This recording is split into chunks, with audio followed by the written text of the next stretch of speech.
হযরত লোকমান ছিলেন একজন রাজার, তিনি ছিলেন কৃতদাস। এখন একদিন বাদশার কাছে খবর এলো যে আপনার যে খাদেম, যে গোলাম লোকমান, সে তো বড় বুদ্ধিমান মানুষ। বলে কেমন? যেখানেই যায় উট ভেড়া ছাগল ইত্যাদি তো পালে, তো যখন যেখানে যায় উট ভেড়াগুলো ছেড়ে দিয়ে তারপরে এক জায়গায় বসে, আর সব রাখালরা তার চারদিকে এসে বসে যায়, আর উনি জ্ঞানপূর্ণ কথা বলে। তার জ্ঞানের কথা শুনে মানুষগুলি হা করে তাকায় থাকে। বাদশা মনে করলেন যে আমার ভেড়া ছাগল রাখে, তার যদি হয় এত জ্ঞান, তো তারও তো আমার আটকায় রাখা ঠিক না। আচ্ছা, জ্ঞানটা কেমন তো একটু পরীক্ষা তো করি। একদিন লোকমানকে তিনি ডাকলেন, ডেকে বললেন, লোকমান, তুমি এক কাজ করো, আমার যে ছাগলগুলি তুমি পালতেছো, একটি ছাগলকে জবাহ করে ওর ভিতর থেকে ছাগলের শরীরের সব থেকে উৎকৃষ্ট অংশটা আমার জন্য নিয়ে আসো। হযরতে লোকমান একটা ছাগল জবাহ করলেন এবং ছাগলের কলিজা এনে পিরিচে করে ওনার সামনে হাজির করে দিলেন। কয়েকদিন যাওয়ার পর বাদশাহ আবার বললেন, আজকে আরেকটা ছাগল জবাহ করো এবং তার শরীরের নিকৃষ্ট অংশটা আমার সামনে নিয়ে আসো। লোকমান আরেকটা ছাগল জবাহ করলো এবং ওই ছাগলের কলিজাটা পিরিচে করে এনে হাজির করে দিল। বাদশাহ বলল, আমি শুনছিলাম তোমার নাকি অনেক জ্ঞান, এই বুঝি জ্ঞানের পরিচয়? আমি যেদিন চাইলাম, প্রথম বললাম সব থেকে উৎকৃষ্ট জিনিস আনো, তুমি কলিজা নিয়ে আসলা। সব থেকে নিকৃষ্ট জিনিস চাইলাম, তখনও তুমি নিয়ে আসলা কলিজা। তোমার জ্ঞানের পরিচয় তো পাইলাম না। লোকমান বললেন, হযরত লোকমান হাকিম বললেন, জাহাপানা, আপনি আমার মধ্যে জ্ঞানের পরিচয় কি পেয়েছেন পান নাই সেটা বড় কথা না। বড় কথা হলো এই, শুধু মানুষ না, প্রত্যেক প্রাণীর মধ্যেই আল্লাহ তাআলা একটা জিনিস দিয়েছেন। সেই জিনিসটা যদি ভালো হয় তাহলে প্রাণীটা ভালো। অর্থাৎ মানুষের মধ্যে, প্রাণীর মধ্যে ভালো যদি কোনো জিনিস থাকে তার নাম দিল, তার নাম কলিজা। আর খারাপ যদি কোনো জিনিস থাকে তার নাম দিল, তার নাম কলিজা। এখন লক্ষ্য করুন, লোকমান যে কথা বললেন 1000 বছর আগে, নবী করিম সাল্লাল্লাহু আলাইহি সাল্লাম 1000 বছর পরে পৃথিবীতে এসে সেই একই কথাই বললেন। একই কথাই বললেন। রাসূল কি বললেন?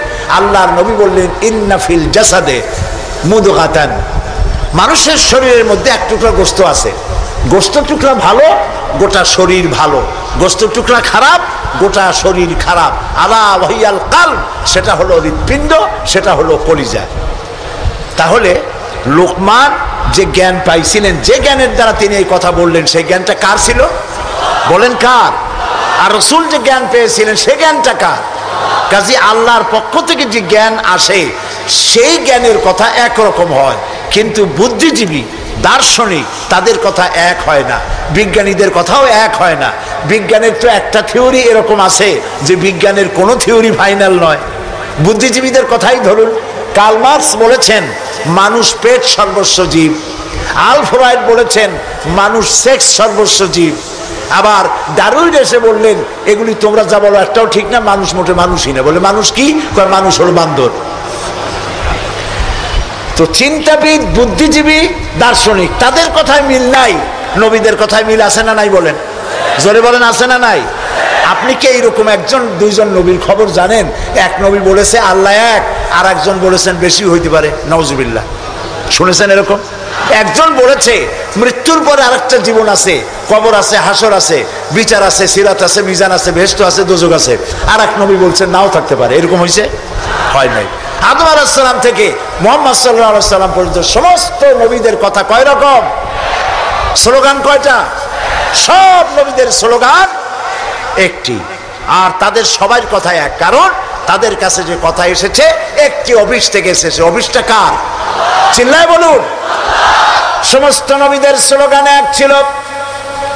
আদম আলাইহিস সালাম থেকে শুরু করে বিশ্ব নবী মুহাম্মদ রাসূলুল্লাহ সাল্লাল্লাহু আলাইহি ওয়াসাল্লাম পর্যন্ত সব নবীদের স্লোগান ছিল লা ইলাহা ইল্লাল্লাহ, লা ইলাহা লা ইলাহা ইল্লাল্লাহু মুহাম্মাদুর রাসূলুল্লাহ। সুতরাং দেখা গেল আল্লাহ রাব্বুল আলামিনের থেকে জ্ঞান যারা পায় তাদের কথার মধ্যে কোনো বৈপরীত্য হয় না।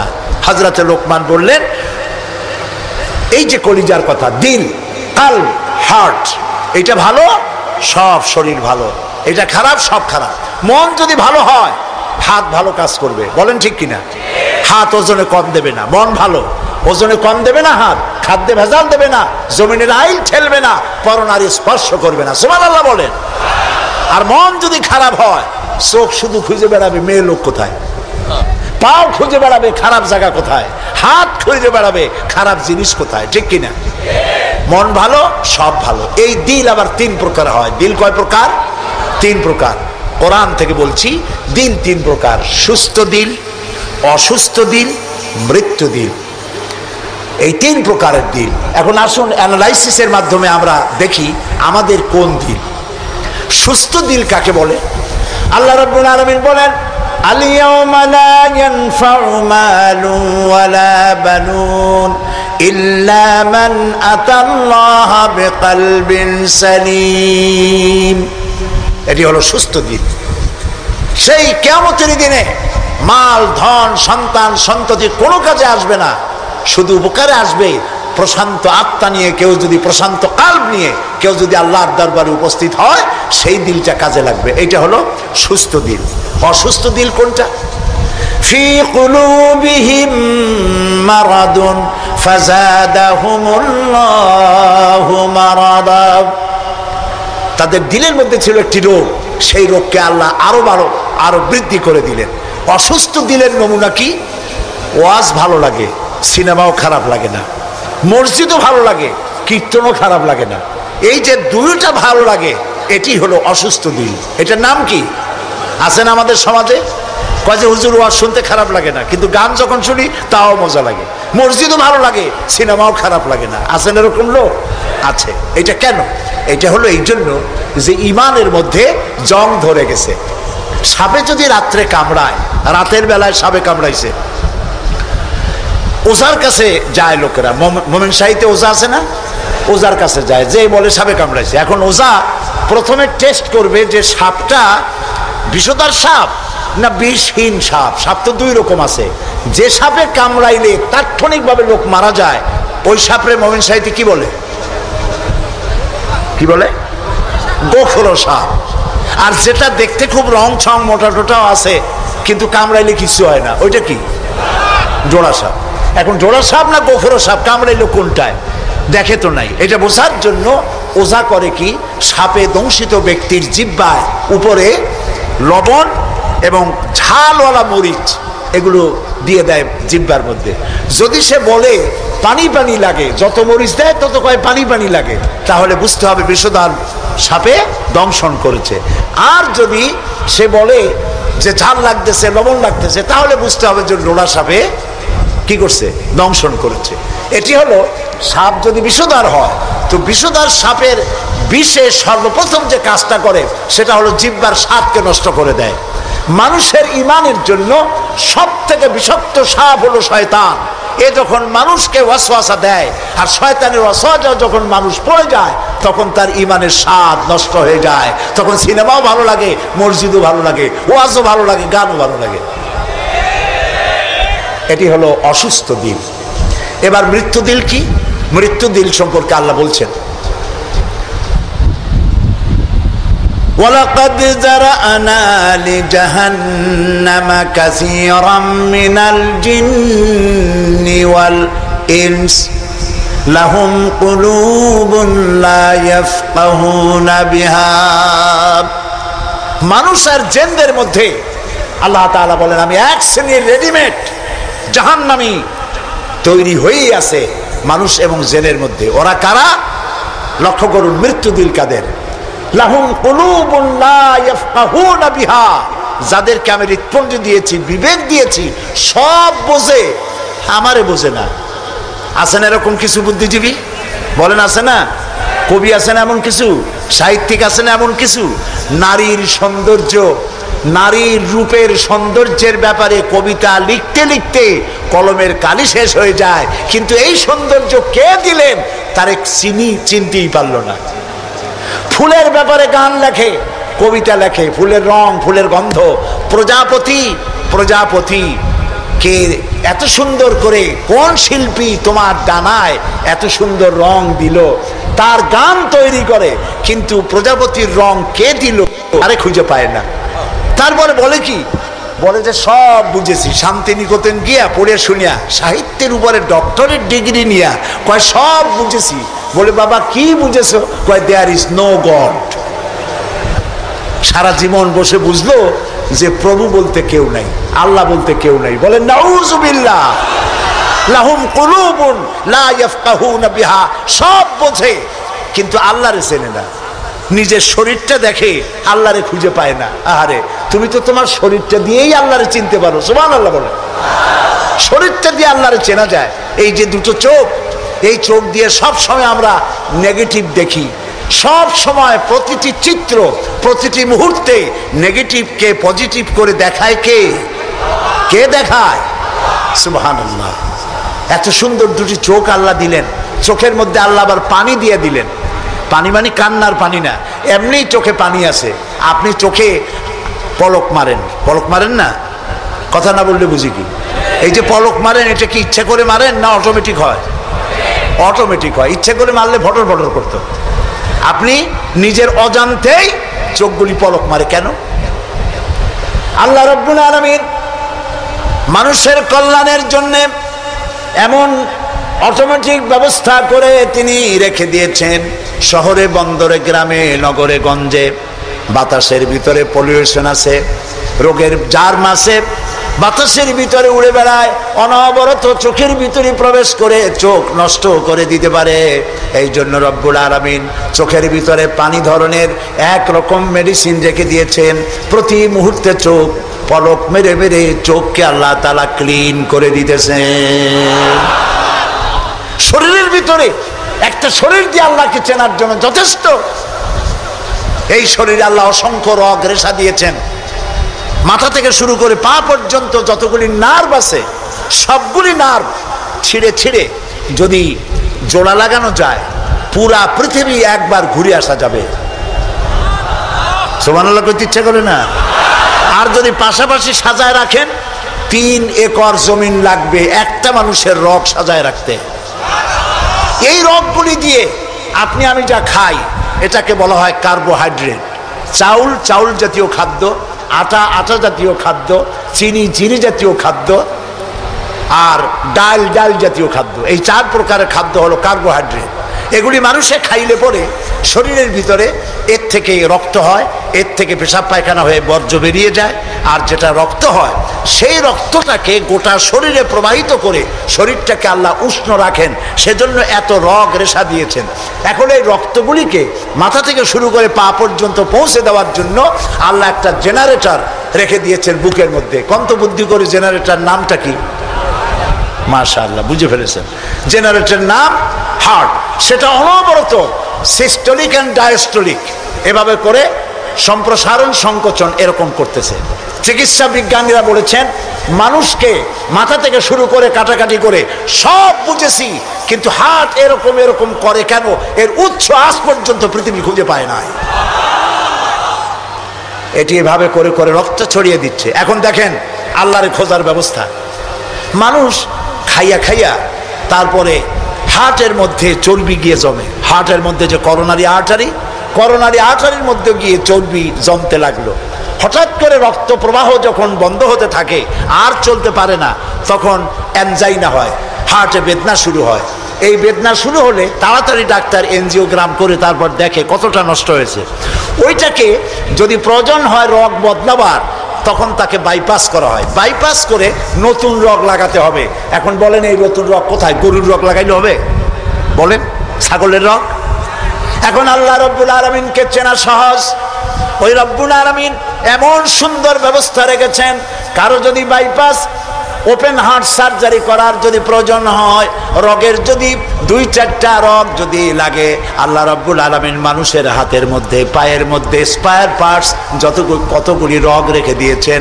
ডাক্তারেরা পা থেকে হাত থেকে সেই রগগুলি নিয়ে হার্টের ভিতরে ওই রগ লাগিয়ে দিয়ে নতুনভাবে আবার রক্ত সঞ্চালনের ব্যবস্থা করে দেয়। যালিকুমুল্লাহু রাব্বুকুম, এই হচ্ছে তোমাদের রব। সুবহানাল্লাহ বলেন। ইনি আল্লাহ যিনি এই ব্যবস্থা করেছেন। কিডনি লাগে একটা মানুষের জন্য কয়টা? না, 2টা লাগে না, কিডনি লাগে একটা। কিন্তু আল্লাহ তাআলা দিয়েছেন কয়টা? দুইটা, একটা যদি অকেজো হয়ে যায় তো আরেকটা দিয়ে যেন কাজ হয়। লক্ষ্য করুন, আপনার মেমোরি, আপনার মগজ, আপনার ব্রেন, যে ব্রেনটা, যে মগজটা মাথার মধ্যে আছে, এই মগজের মধ্যে রয়েছে অসংখ্য সেল, কোষ, CELL, অসংখ্য কোষ, মেমোরি কোষ, বুদ্ধির কোষ, শোকের কোষ, সুখের কোষ, অনুভূতির কোষ, মানে আপনার জন্য, এরপরে ডাটা ইনফরমেশন রক্ষা করার জন্য কোষ, অনেকগুলি সেল আছে। মেমোরি সেল যেটা আছে মগজের মধ্যে, সারা পৃথিবীর সকল ডাটা, সকল ইনফরমেশন, সকল তথ্য যদি আপনার মেমোরিতে আপনি ঢুকান, এই মেমোরি সেলে এত জায়গা, পৃথিবীর সব ডাটা ঢুকাবার পরেও 100 ভাগের 1 ভাগ জায়গা ভরবে না। দেখুন অবস্থা। আপনি বসে আছেন চেয়ারে, অফিসে কাজ করছেন, হঠাৎ করে অনুভব করলেন কে যেন জামা গেঞ্জি ফুটো করে আপনার পিঠের মধ্যে নিডেল ঢুকাই দিছে। কে দিল? কে দিল? ও, তাও তো বুঝে ফেলেছেন, মশা। জামা কাপড় সুদ্ধা নিডেল ঢুকাই দিছে, আপনি কিন্তু টের পাইছেন না? টের পান নাই? টের পেয়েছেন কিনা? এই টের পাওয়ার জন্য আল্লাহ রাব্বুল আলামিন চামড়ার মধ্যে অসংখ্য কোটি কোটি লোমকূপ সৃষ্টি করেছেন। লোমকূপ দিয়ে ঢুকলো, আপনি টের পেয়ে গেছেন। টের পাওয়ার সাথে সাথে এই খবরটা চলে গেছে বুদ্ধির কাছে। বুদ্ধির একটা সেল আছে না ব্রেনে, আপনার ওই যে মগজের মধ্যে, ওইখানে চলে গেছে খবর যে পিঠের মধ্যে একজন ইনজেকশন করতে গেছে। বুদ্ধির সেল সাথে সাথে হাতের উপরে ফ্যাক্স পাঠায় দিয়ে ফ্যাক্স ঠাট করে মেরে দিয়েছে পিঠের উপরে, মশার গোষ্ঠী সাফ হয়ে গেছে। সময় লাগে নাই 1 সেকেন্ডও, সাথে সাথে অ্যাকশন, ডাইরেক্ট অ্যাকশন। সুবহানাল্লাহ। কপালে যদি থাকে আল্লাহরে চিনতে কষ্ট হয় না, আর কপালে না থাকলে শান্তিনিকেতন থেকে PhD ডিগ্রি করে কাফের হয়ে যায়, মুরতাদ হয়ে যায়, কপাল পুড়ে যায়। এই জন্য অল্পের মধ্যে বুঝতে সহজ, যদি ঈমান থাকে কিসমতে। প্রিয় ভাই সব, আল্লাহ রাব্বুল আলামিন বলছেন লাহুম কুলুবুন লা ইয়াফকাহুনা বিহা, তাদেরকে হৃদয় দিয়েছি, তাদেরকে বিবেক দিয়েছি, সব বুঝলো, আমারে বুঝলো না। তাদের আমি কান দিছি, সব শুনলো, কিন্তু আমার কথা, হকের দাওয়াত শুনলো না। চোখ দিলাম, সব দেখলো, কিন্তু সবকিছু দেখে আমারে খুঁজে পাইলো না। এদের অবস্থাটা কি? আল্লাহ রাব্বুল আলামিন বলেন উলাইকা কাল্লানাম, এরা চতুষ্পদ জানোয়ারের মতো। আল্লাহ বলেন না, তাতেও হয় না, বালহুম আদাল, এরা জানোয়ারের চাইতেও নিকৃষ্ট। বলেন নাউজুবিল্লাহ। জানোয়ারের চাইতেও নিকৃষ্ট। আমি চিন্তা করলাম যে আল্লাহ তাআলা জানোয়ার বলছিলেন, তা তো একটা ঠিক ছিল। জানোয়ার বলেছেন, জানোয়ার কে বললেন? পশু কে বললেন? আল্লাহ তাআলা বলেছেন। এখন চিন্তা করলাম আল্লাহ পশু বললেন, ঠিক আছে, কিন্তু পশুর চাইতেও খারাপ এই কথাটা বললেন কেন?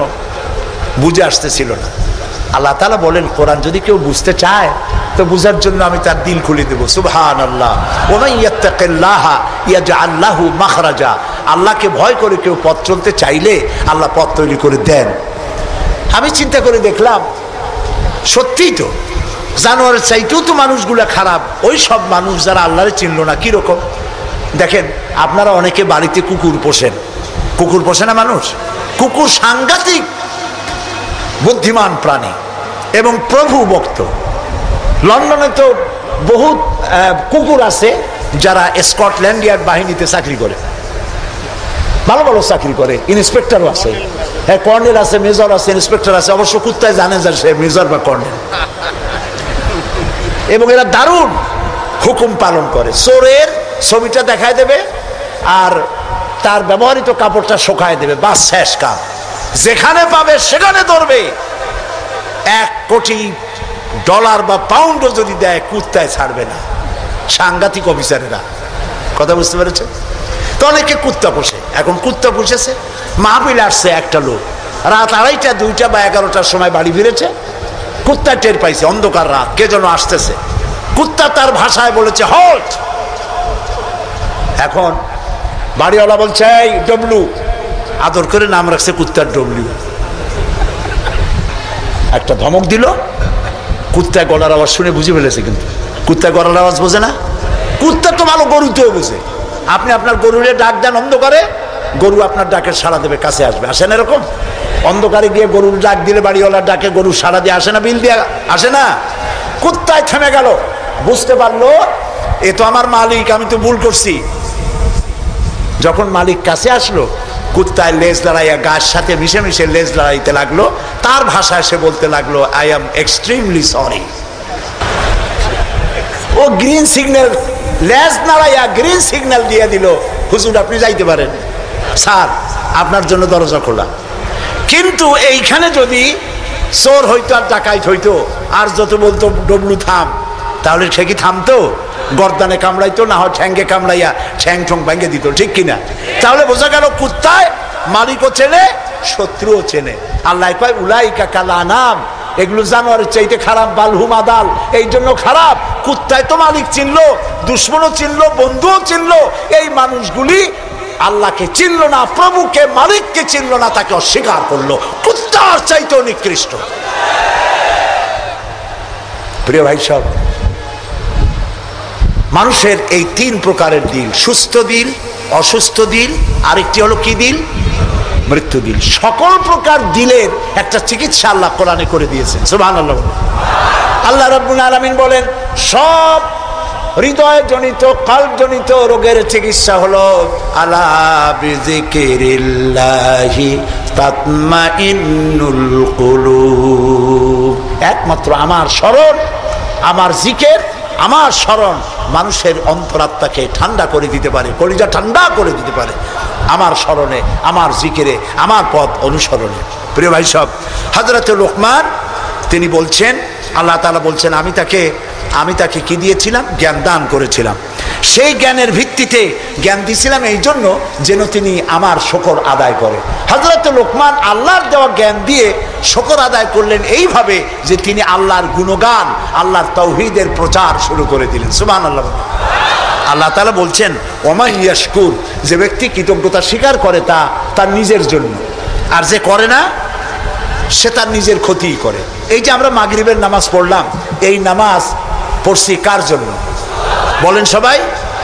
উপকার হবে কার? উপকার হবে আমার। এই যে মাঝে মধ্যে আপনারা আলহামদুলিল্লাহ বলেন, সুবহানাল্লাহ বলেন, এতে উপকার কি আল্লাহ না আমার? বলেন সবাই। আমার। তাম পৃথিবীর এটা এই জন্য যে আল্লাহ তাআলা বিরাটত্ব, খুব লক্ষ্য করুন, আল্লাহ তাআলা বিরাটত্ব, মহানত্ব, শ্রেষ্ঠত্ব এবং মর্যাদার যে স্তরে আল্লাহ তাআলা আছেন, আমরা শুকর করে, প্রশংসা করে, সেজদা করে সেই স্তর থেকে 1 ডিগ্রি উপরে উঠাইতে পারবো না। এবং যেখানে তার মর্যাদা আছে, সারা পৃথিবীর সব মানুষ যদি আল্লাহকে অস্বীকার করে, ওই স্তর থেকে 1 ডিগ্রি নিচে নামানো যাবে না, অসম্ভব। এই জন্য কৃতজ্ঞতা যে প্রকাশ করে সে আল্লাহর জন্যই করে। আমরা যদি আল্লাহর জিকির আজগার না করি, আল্লাহর ক্ষমতা শেষ নাকি? বলেন। আল্লাহ রাব্বুল আলামিন বলেন, ইউসাব্বিহু লিল্লাহি মা ফিস সামাওয়াতি ওয়া মা ফিল আরদ। আকাশে যা কিছু আছে, জমিনে যা কিছু আছে, এর মাঝখানে যা কিছু আছে, সব আমার জিকির করছে, আমার তাসবিহ পড়ছে। আপনারা বসন্তকালে গাছের ডালে শোনেন কোকিল পাখি কুহু কুহু করে ডাকতেছে। আল্লাহ রাব্বুল আলামিন বলেন, ওয়ালাকিন লা তাফকাহুনা তাসবিহাহুম, তোমরা ওদের তাসবিহ বোঝো না। তোমরা শোনো কুহু কুহু, আসলে সে ডাকে আল্লাহু আল্লাহু। বউ কথা কও, আছেন একটা পাখি মমন সাইতে নাই, আছে? ছোটবেলা থেকে শুনতেছি বউ কথা কও, বউ কথা কও। ওর বউ এত অভিমান করলো কেন? কথা মোটে কয়ই না। আসলে বউ কথা কও আমরা শুনি, আর আল্লাহ বলছেন ওয়ালাকিন লা তাফকাহুনা তাসবিহাহুম, ওরা আমার জিকির করছে, তোমরা বোঝো না। মানুষও বুঝবে কেন? মানুষ তো আন্দাজে যা শোনে, শব্দের সাথে আপনি যা মিলাবেন তাই কিন্তু হয় ভাই। যেমন ট্রেন ছাড়ছে, ট্রেন যখন ছাড়লো তো প্রাথমিক আওয়াজ শোনা যায় যাচ্ছি যাব, যাচ্ছি যাব। যখন জোরে চলে তখন শোনা যায় যাচ্ছি যাব, যাচ্ছি যাব, এরকম শোনা যায়, ঠিক না? শব্দের সাথে এরকম যা মিলাবেন তাই হবে। এক ব্রিটিশ নাগরিক নাকি আসছিল বাংলাদেশে, আসে দেখে জমিনে চাষ করতেছে এক লোক দুপুরবেলা। তো তারে গিয়ে ব্রিটিশ জিজ্ঞেস করতেছে, ব্রিটিশ নাগরিক জিজ্ঞেস করতেছে, ইংলিশ বেটা, হাউ ডু ইউ ডু? তো কৃষক বলতেছে, আমার বুঝি খাইয়ে খেয়ে কাম নাই, এখন তোমার সাথে আমি এই চার সারিয়ে দিয়ে হাডুডু খেলবো, এটা কথা হইলো নাকি? মানে শব্দের সাথে মানুষ যা মিলাইতে চায় তাই মেলে। আল্লাহ তাআলা বলছেন, তোমরা যা শুনতে পাও, পাখিগুলি তার কলকাকলিতে, বাতাস তার শনশন রবে, নদীগুলি তার কুলুকুলু নাদে, পাতাগুলি তার মর্মর শব্দে, যত আওয়াজ শুনতে পাও এগুলি সব নিছক আওয়াজ নয়, সবগুলির ভিতর থেকে আমার জিকির, আমার তাসবিহ হতেছে আল্লাহু আল্লাহু আল্লাহু আল্লাহু। হযরতে লোকমান বলেন, আল্লাহ তাআলা শোনাচ্ছেন লোকমানের কথা, وَإِذْ قَالَ لُقْمَانُ لِابْنِهِ وَهُوَ يَعِظُهُ يَا بُنَيَّ لَا تُشْرِكْ بِاللَّهِ। স্মরণ করো সেই সময়ের কথা যখন লোকমান তার ছেলেকে ডেকে বলছেন, ইয়া বুনাইয়া, হে আমার কলিজার টুকরা সন্তান। আপনারা কি শুনতেছেন? আমার সাথে থাকুন, তাহলে বুঝতে সুবিধা হবে। হযরতে লোকমান বলছেন, ইয়া বুনাইয়া, ও আমার কলিজার টুকরা সন্তান। ওলামারা জানেন যে এখানে হওয়া উচিত ছিল ইয়া এবনি, ইয়া এবনি, ও আমার ছেলে, কিন্তু আল্লাহ তাআলা শোনাচ্ছেন লোকমান ডেকে বলেছি ইয়া বুনাইয়া, আমার ছেলে, ওইভাবে না বলে তিনি বললেন কি ইয়া বুনাইয়া। বুনাইয়া মানে কি? বুনাইয়া শব্দ এটা হলো তাসগীর করা হয়েছে, এটা বলা হলো হে আমার কলিজার টুকরা, নয়নের পুতুলি, বাবা ধন, সোনামণি। সুবহানাল্লাহ বলে। দাওয়াতের এটি হলো টেকনিক। আপনি যখন ইসলামের দাওয়াত দিবেন তখন আপনাকে দাওয়াত দিতে হবে মিষ্টি ভাবে। আল্লাহ শিখাই দিয়েছেন, উদউ ইলা সাবিলি রাব্বিকা বিল হিকমাতি ওয়াল মাউইজাতিল হাসানা, উত্তম ভাবে, মিষ্টি করে, সুন্দর করে, বৈজ্ঞানিক পন্থায় সুন্দর সুন্দর কথা দিয়া মানুষকে আমার পথে ডাকো। আল্লাহ তাআলা বলছেন, সুবহানাল্লাহ। এই জন্য আপনি মেজাজ খারাপ করলে পারবেন না। যে চোরের কাশি রোগ হয় আর যে পীরের মেজাজ খারাপ, এ দুইজন ব্যবসায় ভালো করতে পারবে না। পীরের যদি মেজাজ খারাপ বেশি হয়, মুরিদ একটাও পাবে না। আর যদি চোরের কাশি রোগ হয়, চুরি করতে গিয়ে পিটান খাওয়া ছাড়া পথ নেই। তা আপনি দিনের দাওয়াত দিবেন, আপনার মেজাজ ভালো হইতে হবে, দাওয়াত দিবেন মিষ্টি করে। রাসূলুল্লাহর কথাটাই দেখেন, আগেই কোন সুবহানাল্লাহ। আল্লাহ রাব্বুল আলামিন বলেন, ফাবিমা রাহমাতিম মিনাল্লাহি লিনতা লাহুম ওয়ালাউ কুনতা ফাযযাল গালিদাল কলবি লানফাদ্দু মিন হাওলিক। হে রাসূল, হে রাসূল, আপনার প্রতি আল্লাহর করুণা হচ্ছে এই যে আল্লাহ তাআলা আপনার দিলটাকে নরম করে দিয়েছেন। সুবহানাল্লাহ। আপনার কাছে যেই আসে সিমেন্টেড হয়ে যায়, কেউ ছিটকে পড়ে না আপনার ব্যবহারের কারণে। রাসূলের ব্যবহার, সুবহানাল্লাহ বলে, সুবহানাল্লাহ। কি ব্যবহার! মসজিদে নববীতে এক বদবী এসে পেশাব করেছে মসজিদে নববীর মধ্যে। আচ্ছা কোন তো, এই মোমিন শাহীতে মসজিদের মধ্যে না, মসজিদের বাইরে দাঁড়াইয়া দেওয়ালের উপরে যদি কেউ পেশাব করে, আপনি কি করবেন? জি, বুঝতে পারছি আপনারা কি করবেন। চেহারা দেখি বোঝা যায় আপনারা কি করতে পারেন। মসজিদের ভেতরে পেশাব করতেছে রাসূলের সামনে, সাহাবায়ে কেরামদের চোখ মোটা হয়ে গেছে, ভাবখানা এই রাসূল পারমিশন দেন আর জম্মের মতো পেশাব করাই দেই। রাসূলুল্লাহ বললেন, না না, বাধা দিও না, তাহলে সে অসুস্থ হয়ে যেতে পারে, তার সবটা আনলোড হতে দাও। সবটা শেষ হইল, রাসূলুল্লাহ তাকে কাছে ডাকলেন, ডেকে বললেন, তুমি যে কামটা করলা, তুমি কি জানো এটা কি? কয় না, তা জানি না। তিনি বললেন, এটা হলো মসজিদ, আমরা এখানে আল্লাহরে সেজদা দেই। তোমার যখন এই কাজের দরকার হবে তখন বাইরে গিয়ে করবা। তোমাদের উপাসনালয় আছে না? কয় যে আছে। তো সেইখানে যদি এই কাম কেউ করে তাহলে তোমার কেমন লাগবে? এই কাজটা আর কখনো করবা না। লোকটি বলল, আমি তো শুনেছিলাম আপনি বাদশা, তা আমি এখন বুঝলাম আপনি বাদশা না। বাদশা হইলে যে কাম আমি করছি এতে তো আমার কল্লা এতক্ষণ গড়াগড়ি যাইতো। আপনি তো বাদশা না, আপনি অবশ্যই অবশ্যই আল্লাহর নবী, কোনো সন্দেহ নাই আমার মনের মধ্যে। এই ছিল রাসূলের ব্যবহার। রাসূলুল্লাহ সাহাবীদের দিকে তাকায় বললেন, ইন্নামা বুইসতুম মুয়াসসিরিন, ও সাহাবীরা, আল্লাহ তোমাদেরকে পাঠাইছেন মানুষের কাছে দ্বীনকে সহজ করার জন্য, কঠিন করার জন্য নয়। রাসূলুল্লাহ যখন দাওয়াতের লোক পাঠাতেন বলতেন, ইয়াসসিরু ওয়ালা তুআসসিরু, মানুষকে সহজ করে দ্বীন বুঝাও, কঠিন করে বুঝায়ও না। বাশশিরু ওয়ালা তুনাফিরু, বেহেশতের খবর দিয়া মানুষকে দ্বীনের পথে ডাকো। জাহান্নাম জাহান্নাম, এটা করলে জাহান্নাম, সেটা করলে জাহান্নাম, জাহান্নামের ভয় দেখিয়ে মানুষকে দ্বীনের রাস্তা থেকে সরিয়ে দিও না। সুবহানাল্লাহ। এই ছিল রাসূলের ব্যবহার। তাই মানুষকে দাওয়াত দেওয়ার সময় টেকনিকটা, লোকমানের দাওয়াত ছেলের প্রতি আল্লাহ কত পছন্দ করেছেন। তিনি ডেকে বলছেন, ইয়া বুনাইয়া, ও আমার কলিজার টুকরা, আমার বাবা। আপনি নিজে হাসানা মোমেন সাহিদ এমন বখাটে ছেলে, মাথায় উল্লুকের মতো চুল, হাতে ভাল্লুকের মতো নখ, গলায় সোনার সেন, এরকম মোমেন সাহিদে নাও থাকতে পারে। কিছু পোলাপান আছে মাথায় চুল টুল রেখে একটা কেমন কেমন ভাব, তারপরে গলায় মোটা সোনার চেন, পৌষ মাসের শীতেও সামনের 2-3টে বোতাম খুলে থই, লোকেরা যেন বোঝে উনি একখান কিছু ঝুলাইছে। এইরকম ছেলেকে যদি আপনি তো রাগ করে আছেন, ছেলে আপনার কথা শোনে না, যদি ভাত খাওয়ার সময় ডাকেন, সোনামণি, বাবা, কলিজার টুকরা, নয়নের পুতুলি, আব্বু, একটু কাছে আয়, আরে ও যত বড় খারাপ হোক আপনার পায়ের কাছে চলে আসবে। আপনি ওর কপালে একটা চুমা দেন, ওর গালে একটা চুমা দেন, আব্বু, এই যে তুমি জামা কাপড় পরছো এগুলো মাইকেল জ্যাকসনের জন্য শোভা পায়, তুমি রসুলের উম্মত, মুসলমান মায়ের পেটে আসছো, এটা তোমার জন্য শোভা পায় না আব্বু, এই কামটা তুমি করো না, আমার অসম্মান হয় সমাজে। এই কথা বললে হাজার রাত ওয়াজ শোনার চাইতে আপনার এই মধুর ডাকে আপনার ছেলেকে হেদায়েত হতে পারে। হযরতে লোকমান এইটা শিখাইছেন, ইয়া বুনাইয়া, ও আমার কলিজার টুকরা সন্তান। নসিহত শুনে মনে হয় যে ছেলে খুব ছোট, কিন্তু আসলে ছোট না। ছোট ছেলের এত বড় নসিহত করা যায় না। নসিহতের গুরুত্ব বুঝে বোঝা যায় ছেলে ছোট না, ছেলে বড়, কিন্তু ডেকেছেন তিনি সোনামণি বলে। যেমন আমাদের দেশে খোকা আছে, গেদা আছে। আমাদের বরিশালে পিরোজপুরে বাচ্চা ছেলেদেরকে আদর করে ডাকে গেদা, আর বেশি আদর করলে কয় গেদু। মোমেন সাহিত্যে কি কয়? খোকা কয় না? খোকা বা গেদা কিছু বলে তো বাচ্চাদেরকে? গেন্দা, গেন্দা তো আরো মজা। এখন গেন্দা, জি।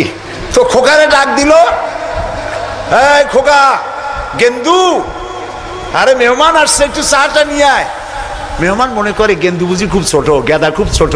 গেদা যখন চা নিয়ে আসলো দেখা গেল গেদা শুধু ছোটই না, শুধু নিজে গেদা না, কয়েক গেদার বাপও। হযরতে লোকমান ছেলেকে আবেগ ভরা মন দিয়ে ডাকতেছেন, ইয়া বুনাইয়া, ও আমার কলিজার টুকরা সন্তান, শোনো, লা তুশরিক বিল্লাহ, আল্লাহর সাথে কাউকে শরীক স্থাপন করো না। জোরে বলেন সুবহানাল্লাহ। প্রথম দাওয়াত। আমার উচিত ছিল আমার সন্তানকে এই কথা শেখানো যায়, আল্লাহর সাথে শরীক করবা না। ইন্না শিরকা লা যুলমুন আযীম, শিরক হচ্ছে মস্ত বড় জুলম। কে বলেছেন? জুলুম কারে বলে? ওলামারা বুঝবেন। জুলম বলা হয় ওয়াদউস শাই ফি গায়রি মুহাল্লি, যেখানে যে জিনিস রাখার নয় সেইখানে সেই জিনিস রাখার নাম জুলম। যেমন এই টুপি রাখার জায়গা কোথায়? মাথায়। যদি হাঁটুর উপরে থুই তাহলে টুপির উপরে কি করা হলো? জুলুম করা হলো। নৌকা রাখার জায়গা কোথায় বলেন? সেইটা যদি রাস্তার উপরে টানায় থই তাহলে নৌকার উপরে কি করা হয়? জুলুম করা হয়। যে জিনিস যেখানে রাখার ওটা সেখানে রাখতে হবে, উল্টা করলে কি হবে? জুলুম হবে। হযরতে লোকমান বলছেন, ইন্না শিরকা লা যুলমুন আযীম, শিরক হচ্ছে মস্ত বড় জুলম। তাহলে শিরকটা কি? শিরক হলো আল্লাহর কাছে যেসব সাহায্য পাওয়া যায় ওই সব সাহায্য অন্যের কাছে চাওয়া যাবে না। সাহায্য, ওয়াইজা সাআলতা ফাসআলিল্লাহ ওয়াইজা ইসতাআনতা ফাসতাইন বিল্লাহ, ক্বালা নবী সাল্লাল্লাহু আলাইহি ওয়াসাল্লাম।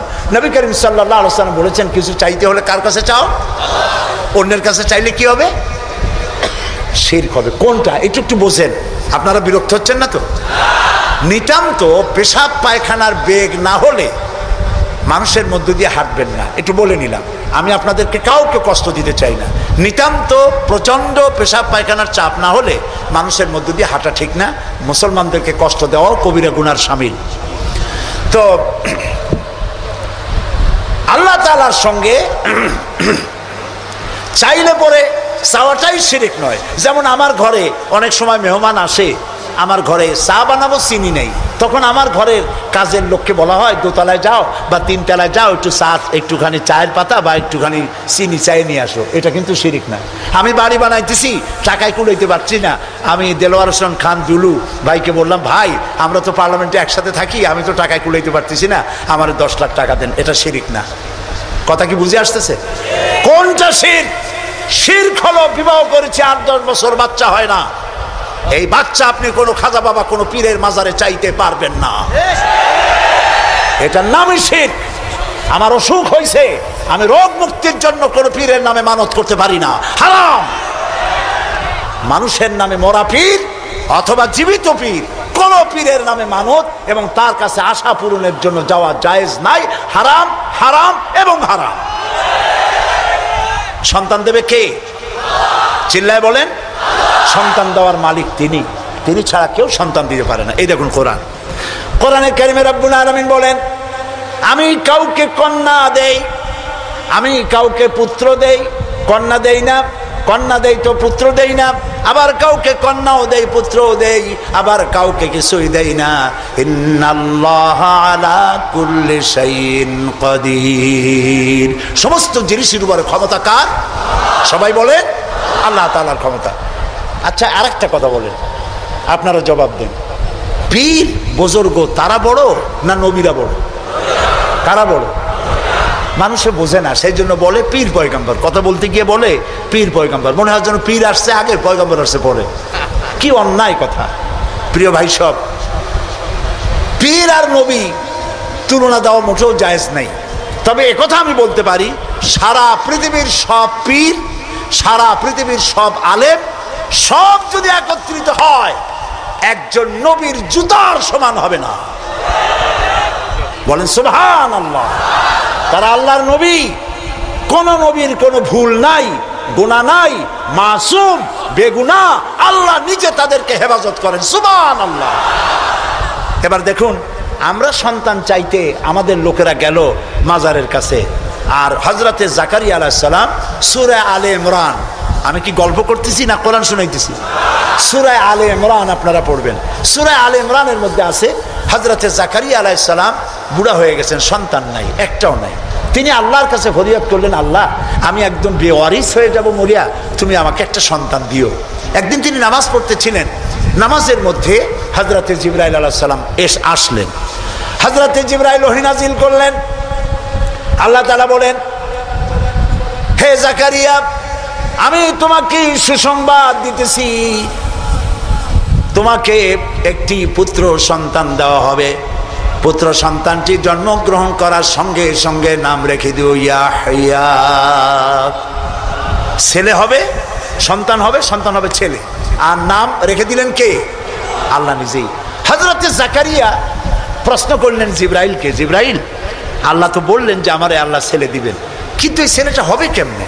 আমি তো বুড়া, সোজা হয়ে খাড়াইতেও পারি না, আমার বউ হলো বুড়ি, আকিম, বন্ধা, বাজা, জিন্দিগিতে বাচ্চা হয় নাই, আমি বুড়া, বউ বুড়ি, বাচ্চা হবে কেমন? হযরত জিবরাইল জবাব দেন নাই। জবাব দিয়েছেন কে? মাত্র একটি শব্দ দিয়ে জবাব দিয়েছেন তিনি। আল্লাহ তাআলা বলেছেন, কাযালিক, যেমনি ইচ্ছে করি তেমনি বাচ্চা দেব। সুবহানাল্লাহ বলে। আল্লাহ তাআলা কিছু করতে চাইলে তিনি তো কুন ফায়াকুনের মালিক। দুইটা অক্ষর, কোন, কাফ আর নুন, কোন। আল্লাহ বলেন কোন, দেনান দেয়ার হয়ে যায়। সুবহানাল্লাহ। আল্লাহ তাআলা মানুষ বানাবেন, বাপ মা কিছু দরকার নাই, খালি কতটুকু মাটি হইলেই সারলো। পারছে কিনা বানাইতে? বলেন, নাম কি? দাদাও দরকার নাই। আল্লাহ মানুষ বানাবেন, বাপ মা, বাপের দরকার নাই, খালি একটা মেয়ে লোক দরকার। পারছেন না বানাইতে? কে তিনি? ঈসা আলাইহিস সালাম। ফাআলুল লিমা ইউরিদ, যা খুশি তাই তিনি করতে পারেন। এই আল্লাহরে থুইয়া তোমরা যাও কই? ফাইনা তাযহাবুন, কোথায় যাও? মুসলমানেরা বোঝে না। প্রিয় ভাই সব, আফসোস করে বলি, লোকেরা মাজারে যায়, মাজারে যাইয়া যা করে এই মুসলমানরা, মুসলমানই থাকে না। আমার নিজের চোখে দেখা, চট্টগ্রামে বাইজিদ বোস্তামির মাজার তারা বলে, কিন্তু ইতিহাস বলে না যে ওখানে ওনার কবর আছে। উনি ওখানে আসছিলেন একবার, এটা ইতিহাসে পাওয়া যায়। তো একটা পুকুর আছে, আমি একবার গেলাম, এত লোক যায় কি দেখি গিয়া, দেখি একটা পুকুর, সেই পুকুরের মধ্যে বিরাট বিরাট কচ্ছপ, বোধ হয় ওর 4টা কচ্ছপ এই মঞ্চে ধরবে না, এত বড় বড় কচ্ছপ, গায়ে শ্যাদলা পড়ে গেছে। মুসলমান, মাথায় টুপি, মুখে দাড়ি, গরুর কলিজা খাসির কলিজা নিয়ে গেছে, কাটিয়া কাটিয়া কচ্ছমরে খাওয়ায়, আর কচ্ছমের পায়ে হাত দিয়ে চুমা খায়। নাউজ বিল্লাহি মিন যালিক, বুজুর্গ কচ্ছম। মুসলমানে কদমুচি করে কচ্ছমের। আমি দেখে চিন্তা করলাম, ক্ষুধার্ত, তৃষ্ণার্ত, এতিম, গরিব মানুষের যদি এই দৃশ্য দেখে, তাহলে সে হয়তো আফসোস করে বলবে, আল্লাহ, মানুষ না হইয়া কোনো পীরের দরবারের কচ্ছম হইলে তাও মাঝে মধ্যে একটু কলজা খেতে পারতাম, এখন তো ভাতও পাই না। নাউজুবিল্লাহ। একটা গাছ দেখলাম দূরের থেকে, অনেক ফল। আমি চিন্তা করলাম, গাছে এত ফল হয়, কি গাছ? কাছে গিয়ে দেখি কি ফল, ইট আর পাথর ঝুলানো, দড়ি দিয়া ইট পাথর ঝুলানো। আমি জিজ্ঞেস করলাম, ভাই এগুলো কি? এগুলো মেয়ে লোকেরা ঝুলাই গেছে। কেন? কয়েছে যেসব মেয়ে লোকের বাচ্চা হয় না, ওরা এখানে মানত করে, ইট ঝুলাবো, পাথর ঝুলাবো। তো এর সিগনিফিকেন্স কি, দর্শনটা কি? কয়েছে দর্শন হলো এই মেয়ে লোকদের ধারণা যে এইভাবে ঝুলাই থুয়ে গেলে এ যেমন ভার হয় ডালের মধ্যে, ওই রকম পেটের মধ্যে ভার হইতে হইতে একদিন বাচ্চা হয়ে যাবে। কি আশ্চর্য কথা! আহারে মুসলমান, প্রিয় ভাই, সব মাজারে লোকেরা যায় আর সেখানে চাদর দেয়, আগরবাতি দেয়, মোমবাতি দেয়। আপনারা দেন না, এরকম মমিন সাইতে নাই? আছে এরকম মাজার? আচ্ছা, দেওয়ার সময় আপনারা কি এই চিন্তা করেন যে এই যে টাকাটা দিলাম, এই টাকা দিয়ে পীর সাহেব কি বেঁচে আছেন? উনি কি এগুলি খেতে পারবেন? কমলা, বেদানা, আঙ্গুর কিনে খেতে পারবেন? অথবা তার বউ বাচ্চা কেউ বেঁচে আসে খেতে পারবেন? দেন কেন? এই দেওয়ার ফলে এই টাকাগুলি দিয়ে কি হয়? ওইখানে বসে আছে কিছু লোক যারা মাথায় শালু কাপড় বাঁধা, আছে না? শালু কাপড় বাঁধা, লোহার শিকল পরা, দাড়িতে জট, মাথায় জট, গায়ে সালার চট, মোষ আর দাড়ি দিয়া ঢাকা। আমি অনেক সময় তাকায় দেখছি, হাসে না কান্দে বোঝার কোনো উপায় নেই। নাউজুবিল্লাহি মিন যালিক। একটারে দেখি ওইখানে বসে গাঁজা খাইয়া কি জানি দূরের থেকে তাকায় দেখছি, ছাত্র জীবনে এরভাবে কি জানি ডলে হাতে, এরকম ডলিয়া তারপরে কলকিতে ভরে দিল টান, চোখ বড় হয়, এরকম ক্রমান্বয়ে চোখ বড় হইতে থাকে। আরে এরপরে কি জানি এরকম একটা কান্দের উপর, নাম জানি না আমি, কান্দের উপর থেকে এভাবে ঘষে আর বলে, মদিনা যাব কেমন মদিনা। আমি বলি, তুই শয়তান, তুই মদিনা যাবি কেমনে? এত গাঁজা খাইয়া তুই যাবি মদিনা? এটা কি সম্ভবপর কথা? প্রিয় ভাই, সব কবরে যদি আগরবাতি, মোমবাতি আর চাদর দেওয়া জায়েজ হতো, জান্নাতুল বাকিতে 10,000 সাহাবীদের মাজার আছে। সুবহানাল্লাহ।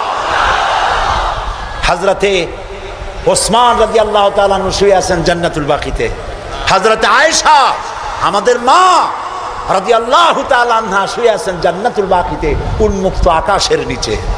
আহারে হযরতে আব্দুল্লাহ ইবনে মাসউদ রাদিয়াল্লাহু তাআলা আনহু, হযরতে আব্দুল্লাহ ইবনে মাসউদ দেখতে খুব খাটো খোটো ছিলেন, পা ছিল একেবারে ছোট। একদিন হাদিসে এসছে, একদিন তিনি খেজুর গাছে উঠতেছিলেন, নিচে সাহাবীরা দাঁড়ানো, এরপরে তার পাও দেখে ওনারা হাসতেছিলেন, এত ছোট পা, হাসতেছিলেন। রাসূলুল্লাহ বললেন, সাহাবীরা, আব্দুল্লাহর পা দেখে হাসতেছো?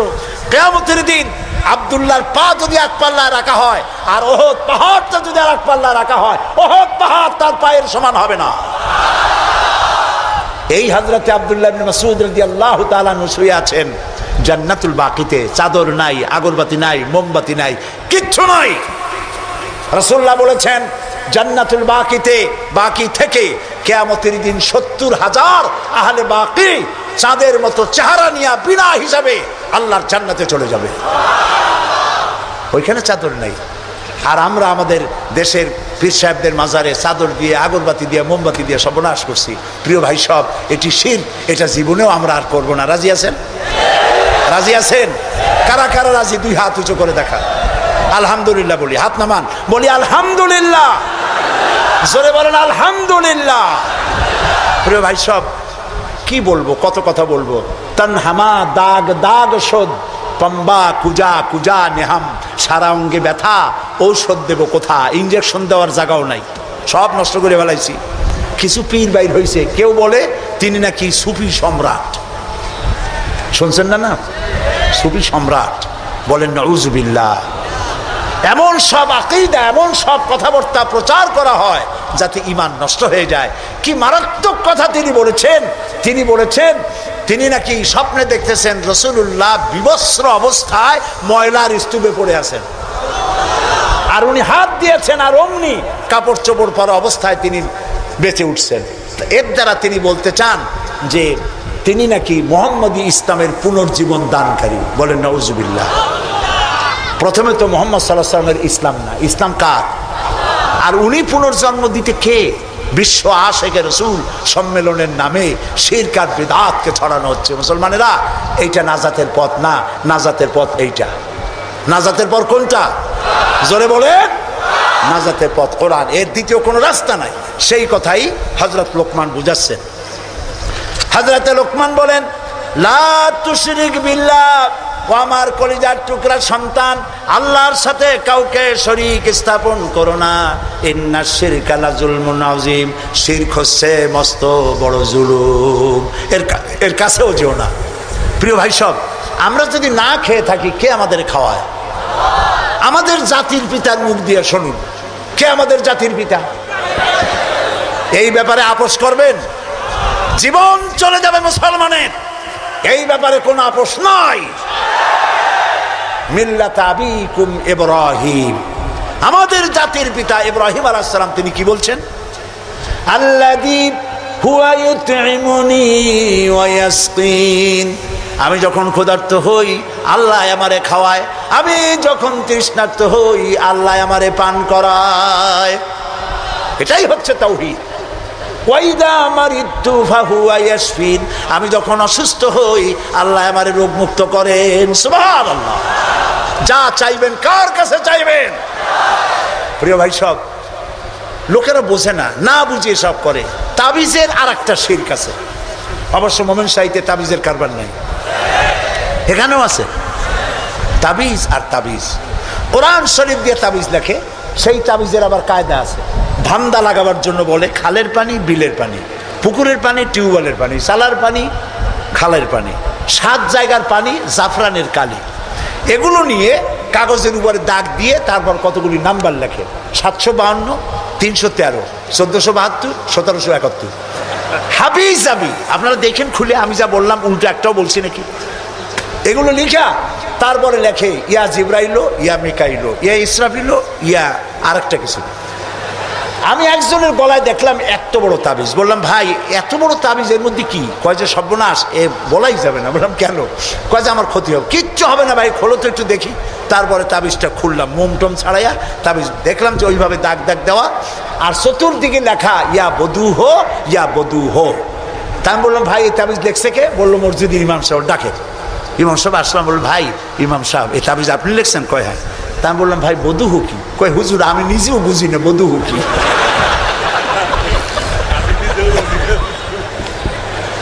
এখানে ওলামায়ে কেরাম আছেন, তারা হয়তো জানতে পারেন। আমি আমার বিদ্যা যতটুকু, আমি বধু হো চিনি নাই কি জিনিস। এই সব তাবিজ লিখে লিখে গলায় ঝুলানো হচ্ছে। পীর সাহেবদের কাছে যায়, লাল সুতো কালো সুতো নিয়ে যায়, পীর সাহেবরা পরে ফুদায় গিরে দেয়, ফুদায় গিরে দেয়। এই সুতা গলায় বান্ধা, তারপরে এই সব তাবিজ ঝুলানো। হাদিস শরীফে এসেছে শিরক। শিরক রাসূল এটা করেন নাই। একজন সাহাবী তাবিজের ব্যবসা করেন নাই। ঝাড়ফুঁক করেছেন, ঝাড়ফুঁক করা জায়েজ আছে, রাসূলুল্লাহ করেছেন, সাহাবায়ে কেরাম করেছেন। ঝাড়ফুঁকের জন্য কোরআনের মধ্যে 2টা সূরা শুধু ঝাড়ফুঁকের জন্যই আল্লাহ নাজিল করেছেন, একটা সূরা ফালাক আর একটা সূরা নাস। সুবহানাল্লাহ বলেন। মানুষের ক্ষতি করতে পারে, জাদু টোনা করতে পারে, সেজন্য রাসূলুল্লাহ বলেছেন, লক্ষ্য করেন হাদিস, সূরা ফালাক সূরা নাস 3 বার পড়বে ফজরের পরে, 3 বার পড়বে রাতে শোয়ার সময়। পড়িয়া হাতের মধ্যে ফু দিয়া এই হাত দুটো মাথা থেকে শুরু করে শরীরের মধ্যে ডলে দিবে। রাসূলুল্লাহ নিজে এটা করতেন। আল্লাহ রাসূল বলেছেন, এই আমল যে করবে, দুষ্ট জিন, দুষ্ট শয়তান, দুষ্ট মানুষের অনিষ্টতা থেকে আল্লাহ তাকে হেফাজত করবেন। সুতরাং এই তাবিজের ব্যবসা ছাড়া উচিত এবং সব রকমের শিরক থেকে মুক্ত হওয়া উচিত। তাহলে আল্লাহ তাআলা আমাদের প্রতি রহম করবেন। আল্লাহ তাআলা জিজ্ঞেস করছেন, ছেলে মেয়ে, সুস্থতা অসুস্থতা মানুষের কাছে চাও কেন? আলাইসাল্লাহু বিকাফিন আবদা। আবার শোনেন, কে বলতেছেন কথা? আলাইসাল্লাহু বিকাফিন আবদা। আমি আল্লাহ, আমি কি আমার বান্দার জন্য যথেষ্ট নই? আপনারা বলেন অবশ্যই যথেষ্ট, চিল্লায় বলেন অবশ্যই যথেষ্ট। তা আল্লাহ তাআলা যদি যথেষ্ট হন তাহলে আমরা শিরকের কাছে কেন যাব? আল্লাহ কি পছন্দ করলেন দেখেন, আল্লাহ তাআলা পছন্দ করে লোকমানের কথা উঠাই দিলেন যে শিরক করব না, শিরক হলো মস্ত বড় জুলুম। এই শিরকের কথা একটি আয়াত পড়ে শেষ করে দেই। আমরা কি আল্লাহর সাথে দেখা করতে চাই বলেন? এটা তো খুব খারাপ কথা হলো। আমি বললাম আমরা কি আল্লাহর সাথে দেখা করতে চাই? এই 4-5 জন করে চাই, আর বাকি লোকের অবস্থা তো খুবই করুন। আমরা কি আল্লাহর সঙ্গে দেখা করতে চাই? এইবার বুঝেছেন, প্রথমে বুঝছিলেন না। আল্লাহ রাব্বুল আলামিন বলেন ফামান কানা ইয়ারজু লিকা রাব্বিহি ফালইআমাল আমালান সালিহান ওয়ালা ইউশরিক বিইবাদাতি রাব্বিহি আহাদা। যদি কেউ রবের সঙ্গে দেখা করতে চায়, তোমরা যদি আল্লাহর সঙ্গে দেখা করতে চাও, 2টা কাজ করবা। 1 নম্বর হলো ভালো ভালো কাজ করো, নেক কাজ করো। 2 নম্বরে আল্লাহর ইবাদতের সাথে কাউকে শরীক স্থাপন করবা না। শিরক থেকে যদি নিজেকে বাঁচাইতে পারো, আল্লাহর সাথে কিয়ামতে দেখা হয়ে যাবে। সুবহানাল্লাহ বলে। দুনিয়া এবং আখিরাতে আল্লাহ পুরস্কার দেবে। সে পুরস্কারটা কি? দুনিয়ার পুরস্কারটা আগে শোনো। আল্লাহ পাক বলেন যারা আমার ইবাদত করবে তাদের ব্যাপারে আমার ওয়াদা শোনো। ওয়াদাল্লাহুল্লাযীনা আমানু ওয়া আমিলুস সালিহাতি লায়াস্তাখলিফান্নাহুম ফিল আরদি কামাস্তাখলাফাল্লাযীনা মিন ক্বাবলিহিম। তোমাদের মধ্যে যারা ঈমান এনেছে এবং সৎ কাজ করেছে, আল্লাহ রাব্বুল আলামিন তাদের ব্যাপারে আল্লাহর ওয়াদা হচ্ছে, আল্লাহর প্রতিজ্ঞা হচ্ছে, আল্লাহ ওয়াদা করতেছেন তাদেরকে জমিনের উপরে প্রতিষ্ঠিত করবেন। যেমন করে তোমাদের পূর্বপুরুষদেরকে প্রতিষ্ঠিত করা হয়েছিল, ওইভাবে তোমাদেরকে প্রতিষ্ঠিত করা হবে। সুবহানাল্লাহ। প্রতিষ্ঠিত করা হবে মানে রাষ্ট্র ক্ষমতা দেওয়া হবে। কি দেওয়া হবে? যদি গোলাম হও, যদি কি হও? গোলাম। আল্লাহ পাক বলছেন শুধু তাই নয়, আমি আমার দিনকে যারা প্রতিষ্ঠা করবে, আমার গোলামেরা যদি, আমার বান্দারা সঠিকভাবে যদি আমার গোলামি করে, ঈমান আনে, আমলে সালেহ করে, নেক কাজ করে, আমি তাদেরকে রাষ্ট্র প্রতিষ্ঠার সুযোগ করে দেব। আর তাদের জন্য ভীতির পরিবর্তে, সন্ত্রাসের পরিবর্তে শান্তি কায়েম করে দেব। সুবহানাল্লাহ। وَلَيُمَكِّنَنَّ لَهُمْ دِينَهُمُ الَّذِي ارْتَضَىٰ لَهُمْ وَلَيُبَدِّلَنَّهُمْ مِنْ خَوْفِهِمْ أَمْنًا। তাদের দিনকে তারা নিজেদের জন্য যা পছন্দ করেছে অবশ্যই তিনি তা কায়েম করে দিবেন, এবং সন্ত্রাস আর ভীতির পরিবর্তে আল্লাহ নিরাপত্তা দান করবেন। জোরে কোন সুবহানাল্লাহ। সন্ত্রাস বন্ধ হবে, চুরি, ডাকাতি, জেনা, ব্যভিচার সব বন্ধ হয়ে যাবে। তোমরা ক্ষমতায় থাকবে, তোমরা ডমিনেটেড হবে না, তোমরা ডমিনেট করবে। গোটা পৃথিবীকে শাসন করবে, শাসিত তোমরা হবে না। আর ভীতির পরিবর্তে নিরাপত্তা তোমরা লাভ করবে। কি করলে? ইয়াবুদুনানি লা ইউশরিকুনা বি শাইআ। সুতরাং তারা যেন আমার ইবাদত করে এবং আমার সঙ্গে যেন কাউকে শরীক না করে। আল্লাহ বলছেন তোমরা যদি আমার সাথে শরীক না করো, ইবাদতের মধ্যে কাউকে যদি শরীক স্থাপন না করো, আর যদি তোমরা আমার ইবাদতটা সলিডভাবে আমার জন্যই করো, তাহলে রাষ্ট্র ক্ষমতা তোমাদের হাতে আসবে, সন্ত্রাস নির্মূল হবে, শান্তি প্রতিষ্ঠিত হবে। এই হচ্ছে দুনিয়ার পুরস্কার। এটা কিসের পুরস্কার?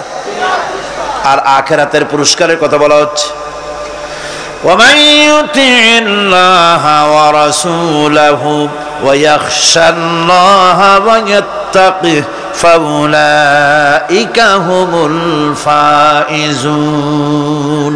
যে ব্যক্তি আল্লাহ এবং রাসূলের আনুগত্য করেছে, আল্লাহকে ভয় করে চলেছে, তার গজব থেকে বেঁচে রয়েছে, সেই হচ্ছে সফল কাম।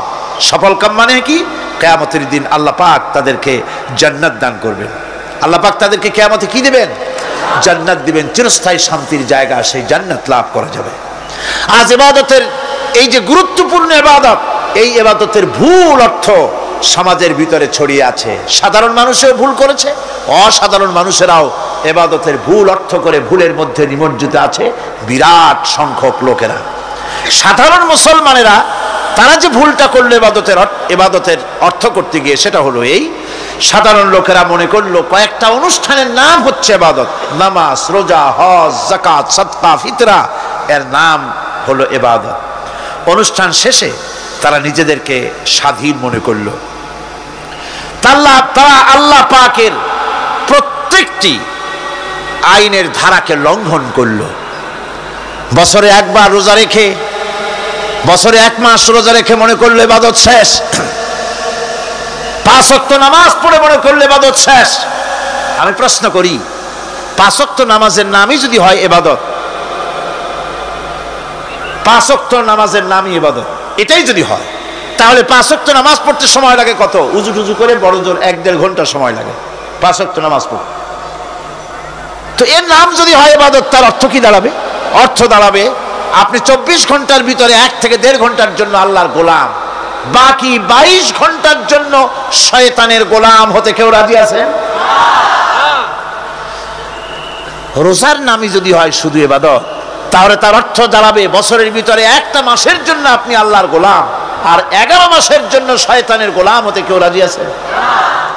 তাহলে বিষয়টা কি? বিষয়টা হচ্ছে নামাজ, রোজা, হজ, যাকাতি শুধুমাত্র ইবাদত নয়, আনুষ্ঠানিক ইবাদত তো বটেই, কম্পালসারি ইবাদত তো বটেই, কিন্তু শুধুমাত্র নামাজ, রোজা, হজ, যাকাত ইবাদত শুধুমাত্র নয়, এগুলি হচ্ছে ইবাদতের পার্ট, ইবাদতের অংশ। বরং জীবনের সব ক্ষেত্রে আল্লাহর হুকুমকে মানার নামই হচ্ছে। ভাইরা আমার, একদিকে নামাজ রোজা করছি, অন্যদিকে আল্লাহর আইনের প্রতিটি ধারাকে লঙ্ঘন করে চলছে, মিথ্যা ওয়াদা করে, মিথ্যা কথা বলে, সুদ খায়, ঘুষ খায়, জেনা করে, এরপরে অন্যের হক নষ্ট করে, প্রতিবেশীর হক নষ্ট করে, হারাম মাল খায়, হকদারের হক নষ্ট করে, প্রতিবেশীর হক নষ্ট করে, জিন্দা মুর্দা মানুষকে নিজের জন্য শক্তিধর বলে মনে করে, 1 টুকরা রুটির জন্য অথবা 1 ফোঁটা 1 ঘটি পানির জন্য কাফেরের কাছে হাত পেতে দাঁড়ায় থাকে। এই যদি অবস্থা হয়, এটাই যদি হয় ঈমান, আর এটার নামই যদি ইবাদত হয়, তাহলে এই পৃথিবীর মুসলমানের আজ লাঞ্ছিত কেন? আল্লাহর ওয়াদা কি মিথ্যা? নাউযুবিল্লাহি মিন যালিক। আমাদের ইবাদত যদি ঠিক হয়, যদি সত্যিকারের ইবাদত যদি আমরা করে থাকি, তাহলে ক্ষমতায় ইমানদারেরা নাই কেন? বিশ্ব জুড়ে মুসলমানেরা লাঞ্ছিত কেন? তাহলে বুঝতে হবে ইবাদতের মধ্যে বিরাট গরমিল করে ফেলেছি, ঠিক কিনা?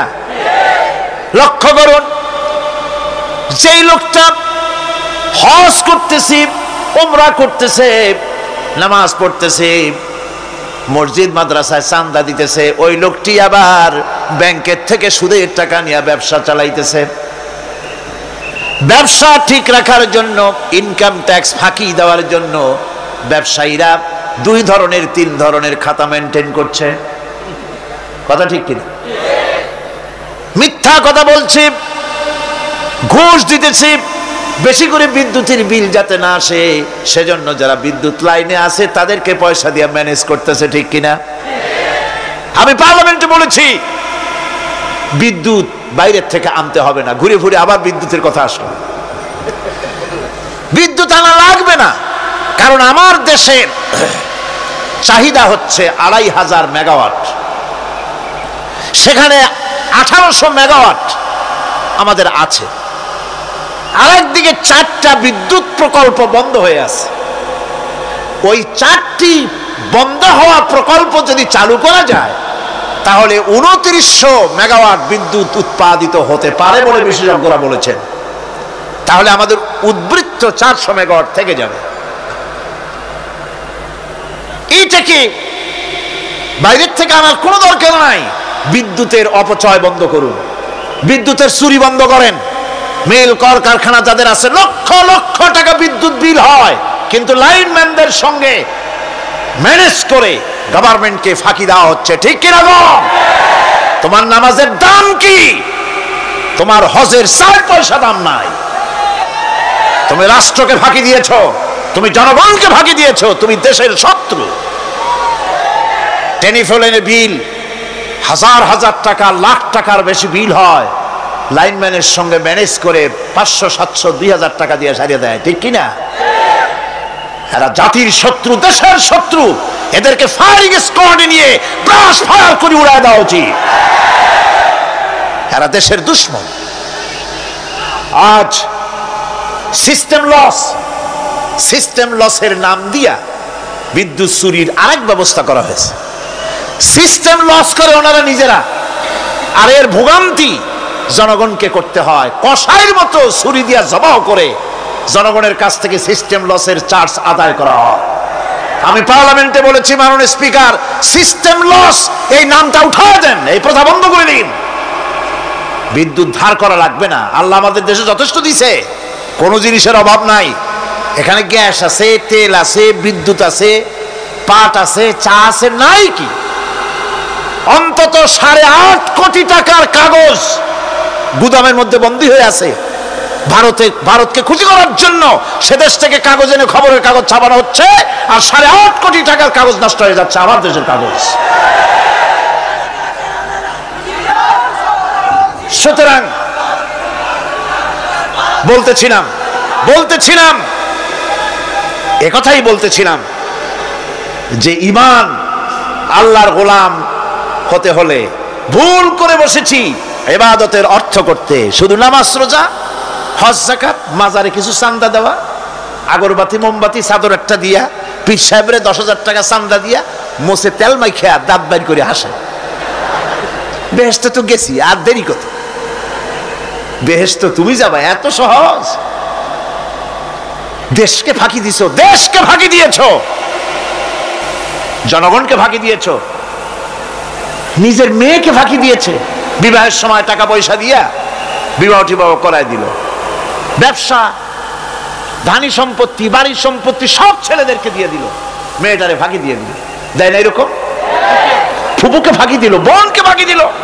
এরপরে মোনাজাত করে সবে বরাতে, আল্লাহ আমারে বেহেশত দিও। ফেরেশতারা কয়, মর তুই আগে, বেহেশত তোরে কেমনে দেয় ভালো করে দেখায় দেব। বেটা তুই যাবি বেহেশতে? এত সোজা? ওটা মামু বাড়ির বারান্দা নাকি? এত সহজ নয়। সুতরাং সাধারণ মানুষ মারাত্মক ভুল করেছে এখানে। নামাজ, রোজা, হজ, যাকাত ইবাদত, আর কিছু কি ইবাদত মনে করে নাই? আপনার চাকরি আপনার ইবাদত, চাকরিতে ফাঁকি দেওয়া যাবে না। আপনি সুস্থ মানুষ, মেডিকেল লিভ নিয়ে ওয়াজ মাহফিল অথবা কোনো ইজতেমায় যাওয়া যাবে না, কোনো চেল্লা দিতে যাওয়া যাবে না। মেডিকেল লিভ নিয়ে আপনি সুস্থ মানুষ, কেন আপনি মেডিকেল লিভ নিচ্ছেন? আপনি ফাঁকি দিতে পারবেন না। সরকারি চাকরি করেন, মিল কল কারখানায় চাকরি করেন, ফরজ নামাজ পড়েছেন ভালো কথা, সুন্নাত পড়েছেন ভালো কথা, নফল পড়বেন না। জোহরের নফল পড়া বাদ দিন। যদি আপনি চাকরিজীবী হন, চাকরি করেন, ওটাই ইবাদত। এর নাম ইসলাম, এর নাম ইসলাম। গভর্নমেন্ট যে বেতন দেয় সেই বেতনের উপরে সন্তুষ্ট থাকুন, ঘুষ খাইয়েন না। যদি বেশি বেতন লাগে গভর্নমেন্টের কাছে দাবি জানান যে আমাদের বেতন বাড়ায় দাও। ঘুষ খাবেন কেন? হারাম। জোরে কোন এটা কি? এই ঘুষের টাকা মাজারে দিয়া, পীরেরে দিয়া আল্লাহরে খুশি করবেন, এত সহজ না, এত সহজ না। সেই জন্য আমি সব ভাইদের খেদমতে আরজ করব, ইবাদত হচ্ছে জীবনের সব ক্ষেত্রে গোলামি, সকল ক্ষেত্রে গোলামি। চাকরিতে, অফিসে, আদালতে, কলকারখানায়, ক্ষেত খামারে, পার্লামেন্টে, সেক্রেটারিয়েটে, সেনানিবাসে, স্কুলে, কলেজে, বিশ্ববিদ্যালয়, সর্বত্র গোলামি কার? আল্লাহ পাকের। রিজকে হালাল করতে হবে, উপার্জনকে হালাল করতে হবে, সত্যিকারের আল্লাহর গোলাম হতে হবে। এক্ষেত্রে ইবাদতের অসাধারণ ব্যক্তি যারা, তারাও এক শ্রেণীর অসাধারণ ব্যক্তিরাও ভুল করে বসছেন। তারা যে ভুলটা করলেন ওটা হচ্ছে, তারা তাসবিহ, জায়নামাজ, খানকাহ, হুজরাখানা এর ভেতরে বসে জিকির আজগার করাটাকেই জীবনের জন্য আল্লাহর ইবাদত মনে করে নিলেন।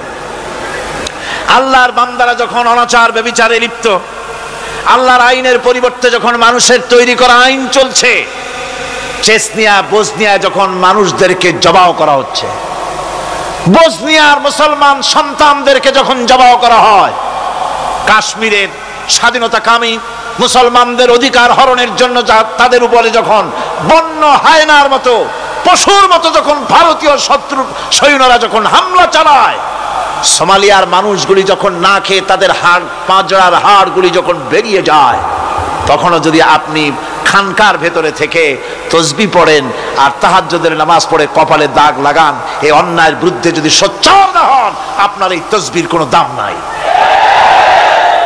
আপনাকে সোচ্চার হতে হবে, আপনাকে অন্যায়ের বিরুদ্ধে খাড়া হতে হবে। একদিকে তাহাজ্জুদের নামাজ তো পড়বেনই, জিকির তো করবেনই, কোনো সন্দেহ নাই। আর একদিকে সিংহের মতো অন্যায়ের বিরুদ্ধে গর্জে উঠতে হবে। তাতে যদি প্রয়োজন হয় মুজাদ্দিদ আল ফেসানির মতো কারারুদ্ধ হন না কেন, সেটাই কিসমত, সেটাই তকদীর। হক কথা বলতে হবে। এই জন্য আমার বারবার মনে পড়ে আজকের এক শ্রেণীর লোক আমাদের দেশে এক শ্রেণীর লোক বাইরের থেকেও আসে, বিদেশ থেকেও আসে, নামের আগে আওলাদে রসুল লাগান। ফেদায়ে রসুল, মুজাহিদে মিল্লাত, আওলাদে রসুল। আজীব, তুমি আওলাদে রসুল? আওলাদে রসুল যদি হবে, তাহলে তুমি যে দেশের মানুষ, সেই দেশে মুসলমানদের যখন জবাও করা হয়, পার্লামেন্টে কথা বলে বেরিয়ে আসো না কেন? তোমার জেল হয় না কেন? কংগ্রেসের সেন্ট্রাল বডির সদস্য হয়ে আওলাদে রসুল লাগাইয়া বাংলাদেশের রাজনীতিতে নাক গলাতে দেওয়া হবে না। এরা কংগ্রেসের পা চাটা গোলাম। এদেরকে চিনতে হবে, যারা আমার দেশে এসে মুসলমানদের মধ্যে বিভেদ সৃষ্টি করতে চায়। আমার মুসলমান ভাইয়েরা, সুতরাং আজকে আমাদেরকে বুঝতে হবে, নামের আগের 14 হাত লম্বা বিশেষণ দেখে ভুললে চলবে না। কথা মনে থাকবে? এরা কংগ্রেসের গোলাম। বাবরি মসজিদ যখন ভেঙে ফেলা হলো, তখন তো কোন আওলাদে রসুলের নাম তো শুনি নেই। তখন তো নামটা শুনছি ওই বুখারী বেটার, বাপের বেটা ইমাম বুখারী। তিনি বলেছেন, আমি ভারতের দিল্লির জুমা মসজিদের ইমাম শুধু নই, আমি ভারতের 18 কোটি মুসলমানের ইমাম। বাবরি মসজিদকে গড়ে দিতে হবে। কোরআন শরীফের বিরুদ্ধে যখন কলকাতা হাইকোর্টে কেস করা হয়েছিল কোরআনকে ব্যান করার জন্য, সেদিন তো কোনো আওলাদে রসুলের নাম শুনি নাই। সেদিন তো ওই বুখারী বেটাই বলেছেন, ভারতের হাইকোর্ট থেকে কোন জাজ, কোন বিচারক যদি কোরআন শরীফ ব্যান করা হলে বলে এই কথাটি উচ্চারণ করে, তাহলে আমি তাকে পায়ের তলে পাড়িয়ে ধরে বাম হাত দিয়ে তার জিহ্বাটা টেনে ছিঁড়ে ফেলে দেব।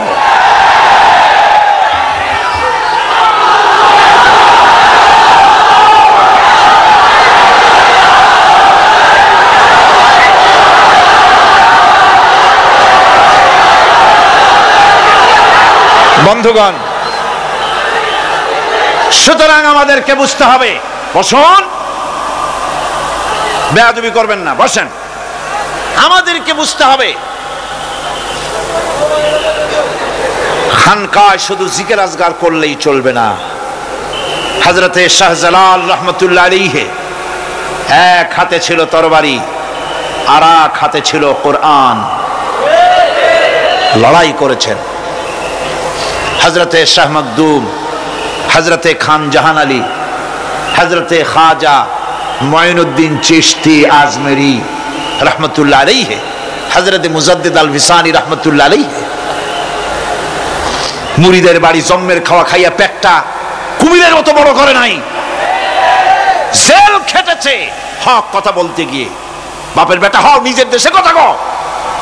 বাংলাদেশে এসে তারপরে জনগণের টাকা লুটপাট করার ক্ষমতা কাউকে অধিকার দেওয়া হবে না। আমার বন্ধুগণ, আল্লাহর ওলি যারা, তারা এভাবে করে জনগণের খেদমত করেছেন, কথা বলেছেন। সুতরাং শুধু জিকির আজগার করলেই হবে না, হক কথা বলতে হবে স্পষ্ট করে। এটাই হলো ইবাদতের হক আদায় হবে। যদি সত্যিকারের হক কথা বলা যায়, অসাধারণ ব্যক্তিরা ময়দানে কথা বলবেন, হক কথা বলবেন, অন্যায়ের বিরুদ্ধে সোচ্চার হবেন। আর সাধারণ জনগণ কথা ও কাজের মিল করবেন, নামাজ রোজা হজ যাকাত করবেন যার কথা মতো, রাজনীতি অর্থনীতি সমাজনীতি করবে সেই আল্লাহর কথা মতো। তাহলেই সত্যিকারের মুসলমান হওয়া যাবে। কথা বুঝে আসছে কিনা ভাই? কথা বুঝে আসছে কিনা? একটু জোরে সরে জিকির করেন, লা ইলাহা ইল্লাল্লাহ, লা ইলাহা ইল্লাল্লাহ, লা ইলাহা ইল্লাল্লাহ। আরো জোরে,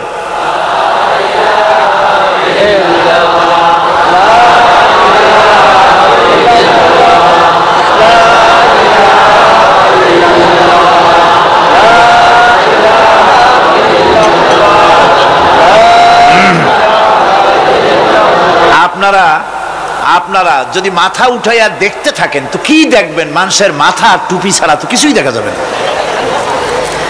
কাজেই ওঠা বসা না করে আজকে এক পবিত্র রাত আমরা আল্লাহর কাছে দোয়া করব। আলোচনার আমি এগিয়ে যাচ্ছি। এবাদত আমাদেরকে বুঝতে হবে। এবাদত যদি না বুঝি তাহলে মুসলমান বলে দাবি করারও কোনো মূল্য নাই। মানব জন্ম বৃথা। কারণ হচ্ছে আল্লাহ রাব্বুল আলামিন বলেছেন, মা খালাকতুল জিন্না ওয়াল ইনসা ইল্লা লিয়াবুদুন। মানুষ আর জিন জাতিকে আমি সৃষ্টি করেছি আমার গোলামির জন্য। কার গোলামি? ওই গোলামির পূর্ণাঙ্গ নমুনা যদি জানতে চাই, পূর্ণাঙ্গ নমুনা দৃষ্টান্ত লাগবে। কাকে অনুসরণ করব? পূর্ণাঙ্গ ইবাদতের আল্লাহর গোলামির পূর্ণাঙ্গ নমুনার জন্য কোরআনে কারিমে দৃষ্টান্ত সেট করা হয়েছে। হযরত ইব্রাহিম আলাইহিস সালামের আল্লাহ পাক বলেন, ইয ক্বালা লাহু রাব্বুহু আসলিম ক্বালা আসলামতু লিরাব্বিল আলামিন। তার অবস্থা এই ছিল। কার? ইব্রাহিম আলাইহিস সালাম। তার অবস্থা এই ছিল যে তার রব যখন তাকে বললেন আনুগত্যের মস্তককে অবনত করে দাও, তিনি বললেন আমি আমার বিশ্বপালকের সামনে মাথাটা নত করে দিলাম।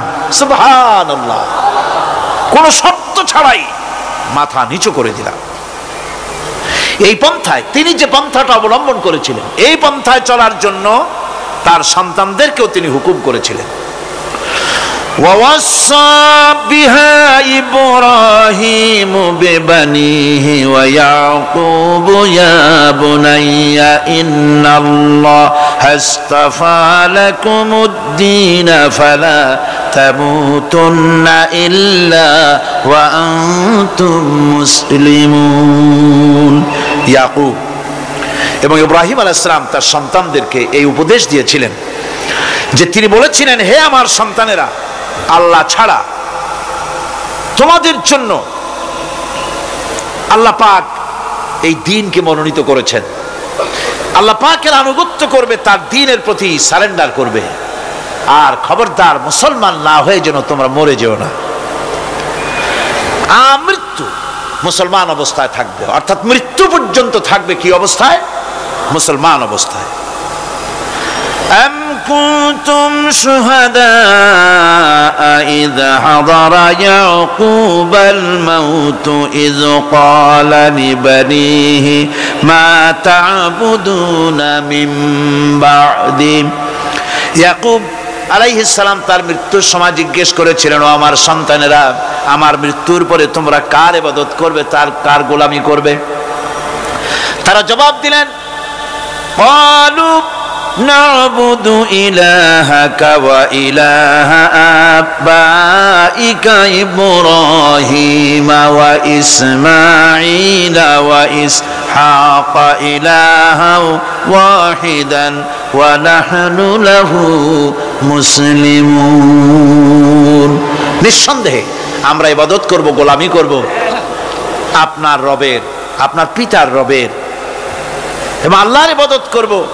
আপনিও আপনার পূর্বপুরুষ ইব্রাহিম ইসমাইল যে আল্লাহকে ইবাদত করেছে সে আল্লাহ পাকের ইবাদত আমরা করব এবং তার অনুগত হয়ে থাকব। দাসত্ব এবং পূর্ণাঙ্গ দাসত্বের গোলামীর পূর্ণাঙ্গ নমুনা হচ্ছেন হযরত ইব্রাহিম আলাইহিস সালাম। আল্লাহ গোটা জমিন যখন শিরকের অন্ধকারে ডুবে গিয়েছিল, তখন হযরত ইব্রাহিম আলাইহিস সালাম তাওহীদের আলো জ্বালিয়ে দিয়েছিলেন। এই নিবেদিতদের ইমাম হিসেবে আল্লাহ পাক তাকে ঘোষণা দিলেন। কোরআনে কারীম বলছে, وَإِذَا ابْتَلَى إِبْرَاهِيمَ رَبُّهُ بِكَلِمَاتٍ فَأَتَمَّهُنَّ قَالَ إِنِّي جَاعِلُكَ لِلنَّاسِ إِمَامًا। ইব্রাহিমকে তার রব কয়েকটি বাক্য দিয়ে পরীক্ষা করলেন এবং তিনি সেই পরীক্ষাগুলোতে পাশ করলেন। তখন আল্লাহ রাব্বুল আলামিন তাকে বললেন যে আমি তোমাকে গোটা বিশ্ব মানবতার জন্য, গোটা বিশ্বের সমস্ত মানুষের জন্য আমি তোমাকে নেতা বানাবো। সুবহানাল্লাহি বিহামদি। প্রথম পরীক্ষা হলো, গতকাল বলেছি, সে আগুনের পরীক্ষা। সেখানে আল্লাহ পাক তাকে পাশ করালেন, তিনি পাশ করলেন। দ্বিতীয় পরীক্ষা ছিল বিবি এবং নবজাতক সন্তানকে নিয়ে আল্লাহ হুকুম করলেন, এই বিবি আর বাচ্চারে নিয়ে মরুভূমিতে রেখে আসো। মরুভূমিতে যেখানে ঘর নাই, বাড়ি নাই, সেই জায়গায় বিবি এবং বাচ্চাকে রেখে যাওয়ার সময় তিনি বললেন, রব্বানা ইন্নী আসকানতু মিন যুররিয়াতি বিওয়াদিন গায়রি যী যারইন ইনদা বাইতিকাল মুহাররাম। হায় আল্লাহ রাব্বুল আলামিন, আমি পানি এবং তরুলতাবিহীন এক মরুভূমির ভিতরে আমার বংশের একটি অংশকে এখানে রেখে গেলাম। তোমার ঘরের কাছে পুনর্বাসিত, আমি তাদের কাছে, এই ঘরের কাছে, সম্মানিত ঘরের কাছে রেখে গেলাম। পরীক্ষায় তিনি পাশ করলেন। হযরতে হাজেরা প্রশ্ন করলেন, ইব্রাহিম, পানি নাই, খাবার নাই, মানুষ নাই, ঘর নাই, বাড়ি নাই, মরুভূমির ভিতরে আমাকে আমার বাচ্চারে ফেলে রেখে যাচ্ছ কেন? কোনো জবাব নাই। দুইবার তিনবার প্রশ্ন করলেন। এরপরে তিনি আবার প্রশ্ন করলেন, বললেন, ইব্রাহিম, এটা কি আল্লাহর হুকুম নাকি? হযরত ইব্রাহিম আলাইহিস সালাম নিজের কলিজার টুকরা সন্তান আর বিবিকে রেখে যেতেছেন ভারাক্রান্ত মন নিয়ে। তিনি আকাশের দিকে আঙ্গুল উঁচু করে দেখালেন। হযরত হাজেরা বুঝলেন ইনি তো আল্লাহর পয়গম্বর, আমার কোনো অপরাধে এভাবে ফেলে যাওয়ার কথা নয়। তিনি বুঝলেন এটা আল্লাহর হুকুম। হযরতে হাজেরা বললেন, ইব্রাহিম রে, নিশ্চিন্ত মনে বাড়ি ফিরে যাও, আমার মনে কোনো চিন্তা নাই, কোনো পেরেশানি আর এখন নাই। আল্লাহর হুকুমে যদি আমাকে মরুভূমির ভিতরে ফেলে যেয়ে থাকো, তাহলে আমি ওই আল্লাহর প্রতি এতটা ভরসা রাখি যে এই মরুভূমির ভিতরে জল পানি শূন্য, খাদ্য শূন্য জায়গায় আমি আমার বাচ্চাকে আল্লাহ রব্বুল আলামিন না খাওয়াইয়া মারবেন না। দ্বিতীয় পরীক্ষায় পাশ করলেন। 3 নম্বরে পরীক্ষা হলো, সন্তান বড় হয়ে গেছে, বুদ্ধি হয়েছে, দৌড়াতে পারে। আল্লাহ রাব্বুল আলামিন হুকুম করলেন, ছেলেকে জবাহ করো। কত বড় আগুনের পরীক্ষা! কোরআন শরীফ বলছে, হযরত ইব্রাহিম আলাইহিস সালাম নিজের ছেলেকে ডেকে নিয়ে বললেন, ইয়া বুনাইয়া ইন্নী আরা ফিল মানামি আন্নী আযবাহুক ফানজুর মাযা তারা। হে আমার কলিজার টুকরা সন্তান, আমি স্বপ্নে দেখেছি যেন আমি তোমাকে জবাহ করতেছি, তোমার রায় কি, তোমার মত কি, আমারে শোনাও। ছেলে পয়গম্বর, ছেলে তার জবাবে বললেন, ইয়া আবাতি ফাআল মা তু'মার সাতাজিদুনি ইনশাআল্লাহু বিনাস সাবিরিন। হে আমার আব্বাজান, আপনি যে ব্যাপারে স্বপ্নের ভিতরে আদিষ্ট হয়েছেন, আপনি তা কার্যকরী করুন। আমাকে এতটুকু অধৈর্যের মধ্যে পাবেন না, আমাকে ধৈর্যশীলদের মধ্যে পাবেন। আমারে আপনি আল্লাহর হুকুম পালন করেন। আল্লাহ পাক শোনাচ্ছেন, ফালাম্মা আসলামা ওয়া তাল্লাহু লিল জাবিন। পিতা পুত্র দুজনই রাজি হয়ে গেল। পিতা তার ছেলেকে কাঁধ করে গলার উপরে ছুরি ধরেছেন। আল্লাহ রাব্বুল আলামিন ইসমাইল জবাহ হোক, এটা আল্লাহ চান নাই, আল্লাহ চেয়েছেন পরীক্ষা করতে। পরীক্ষায় ইব্রাহিম পাশ হয়ে গেলেন। আল্লাহ পাক বলছেন, ওয়ানাদাইনাহু আইয়া ইব্রাহিম قد صدقت الرؤيا إنا كذلك নাজিজিল মুহসিনিন। আমি ইব্রাহিমকে ডেকে বললাম, ইব্রাহিম তুমি তোমার স্বপ্নকে বাস্তবে রূপ দিয়েছো, আর এভাবেই করি আমি মুহসিনিনদেরকে পুরস্কৃত করে থাকি। আল্লাহ পাক খুশি হলেন। আল্লাহ পাক বললেন, ইন্না হাযা লাবালাউল মুবিন, নিঃসন্দেহে এটি একটি বিরাট পরীক্ষা ছিল। ঠিক কি না গণ? আল্লাহ নিজে বলছেন এটা একটি বিরাট পরীক্ষা, আযীম ইমতিহান। সে ইমতিহানে তিনি পাশ করলেন। পরীক্ষায় উত্তীর্ণ হওয়ার জন্য রব্বুল আলামিন পুরস্কার দিয়া দিলেন। আল্লাহ পাক বললেন, সালামুন আলা ইব্রাহিম। পড়েন সবাই, সালামুন আলা ইব্রাহিম। ইব্রাহিমের প্রতি আল্লাহ পাক বললেন, ইব্রাহিমের প্রতি সালাম রইল। সুবহানাল্লাহি ওয়া বিহামদিহি। ইবাদত এর আনুগত্যের এই উৎকৃষ্ট দৃষ্টান্ত স্থাপনের পর আল্লাহ পাক তার গোটা বিশ্বের মুসলমানদেরকে কিয়ামত পর্যন্ত ইব্রাহিম আলাইহিস সালামকে জাতির পিতা বানায়া দিলেন। সুবহানাল্লাহ কইতে ইচ্ছা করে না? এরকমের পরীক্ষা কোন পিতারা দিতে পারছে নাকি? গোটা বিশ্বের সমস্ত মানব মণ্ডলীর জন্য আল্লাহ পাক ইব্রাহিম আলাইহিস সালামকে কিয়ামত পর্যন্ত জাতির পিতা হিসাবে ঘোষণা করেছেন। সুবহানাল্লাহ। মিল্লাতা আবিকুম ইব্রাহিম হুয়া সাম্মাকুমুল মুসলিমিন। তোমরা তোমাদের পিতা ইব্রাহিমের মিল্লাতের উপর প্রতিষ্ঠিত হও। আল্লাহ পাক বলছেন, তোমাদের পিতা ইব্রাহিমের মিল্লাতের উপর প্রতিষ্ঠিত হও, আর আল্লাহ তোমাদের নাম রেখেছে মুসলমান। তোমরা হচ্ছে মুসলমান। আমাদের পরিচয়, ওই যে পরিচয়ের কথা আগে হয়ে গেছে, আমাদের পরিচয় আমরা মুসলমান। আমাদের পরিচয় কি? মুসলমান। এটা প্রথম পরিচয়। ইবাদতের পূর্ণাঙ্গ মাপকাঠি হিসেবে আল্লাহ পাক হযরত ইব্রাহিম আলাইহিস সালামকে দুনিয়াবাসীর সামনে পেশ করেছেন। কোরআন বলছে, ইহুদি এবং খ্রিস্টানেরা মুসলমানদেরকে বিভ্রান্ত করতে চায়। তারা বলে, وقالوا كونوا هودا أو نصارى تهتدوا قل بل ملة إبراهيم حنيفا وما كان من المشركين। ইহুদিরা বলে ইহুদি হও তবেই তোমরা সঠিক পথ পাবা, খ্রিস্টানের বলে খ্রিস্টান হও তবেই তোমরা সঠিক পথ প্রাপ্ত হবে। আল্লাহ পাক বলছেন, এদের সকলকে বলে দাও বরং তোমরা সব পরিত্যাগ করে মিল্লাতে ইব্রাহিমের ভিতরে শামিল হয়ে যাও। এটাই মুক্তির পথ, এটাই নাজাতের পথ, এটাই আল্লাহর পথ। সুবহানাল্লাহি ওয়া বিহামদিহি। এমনকি রাসূল কারীম সাল্লাল্লাহু আলাইহি ওয়াসাল্লামকে আল্লাহ পাক বলেছেন, আনিত্তাবি মিল্লাতা ইব্রাহিম হানিফা। চারদিক থেকে মুখ ফিরিয়ে এনে মিল্লাতে ইব্রাহিমের ভিতরে শামিল হয়ে যাও, তারই অনুসরণ করো।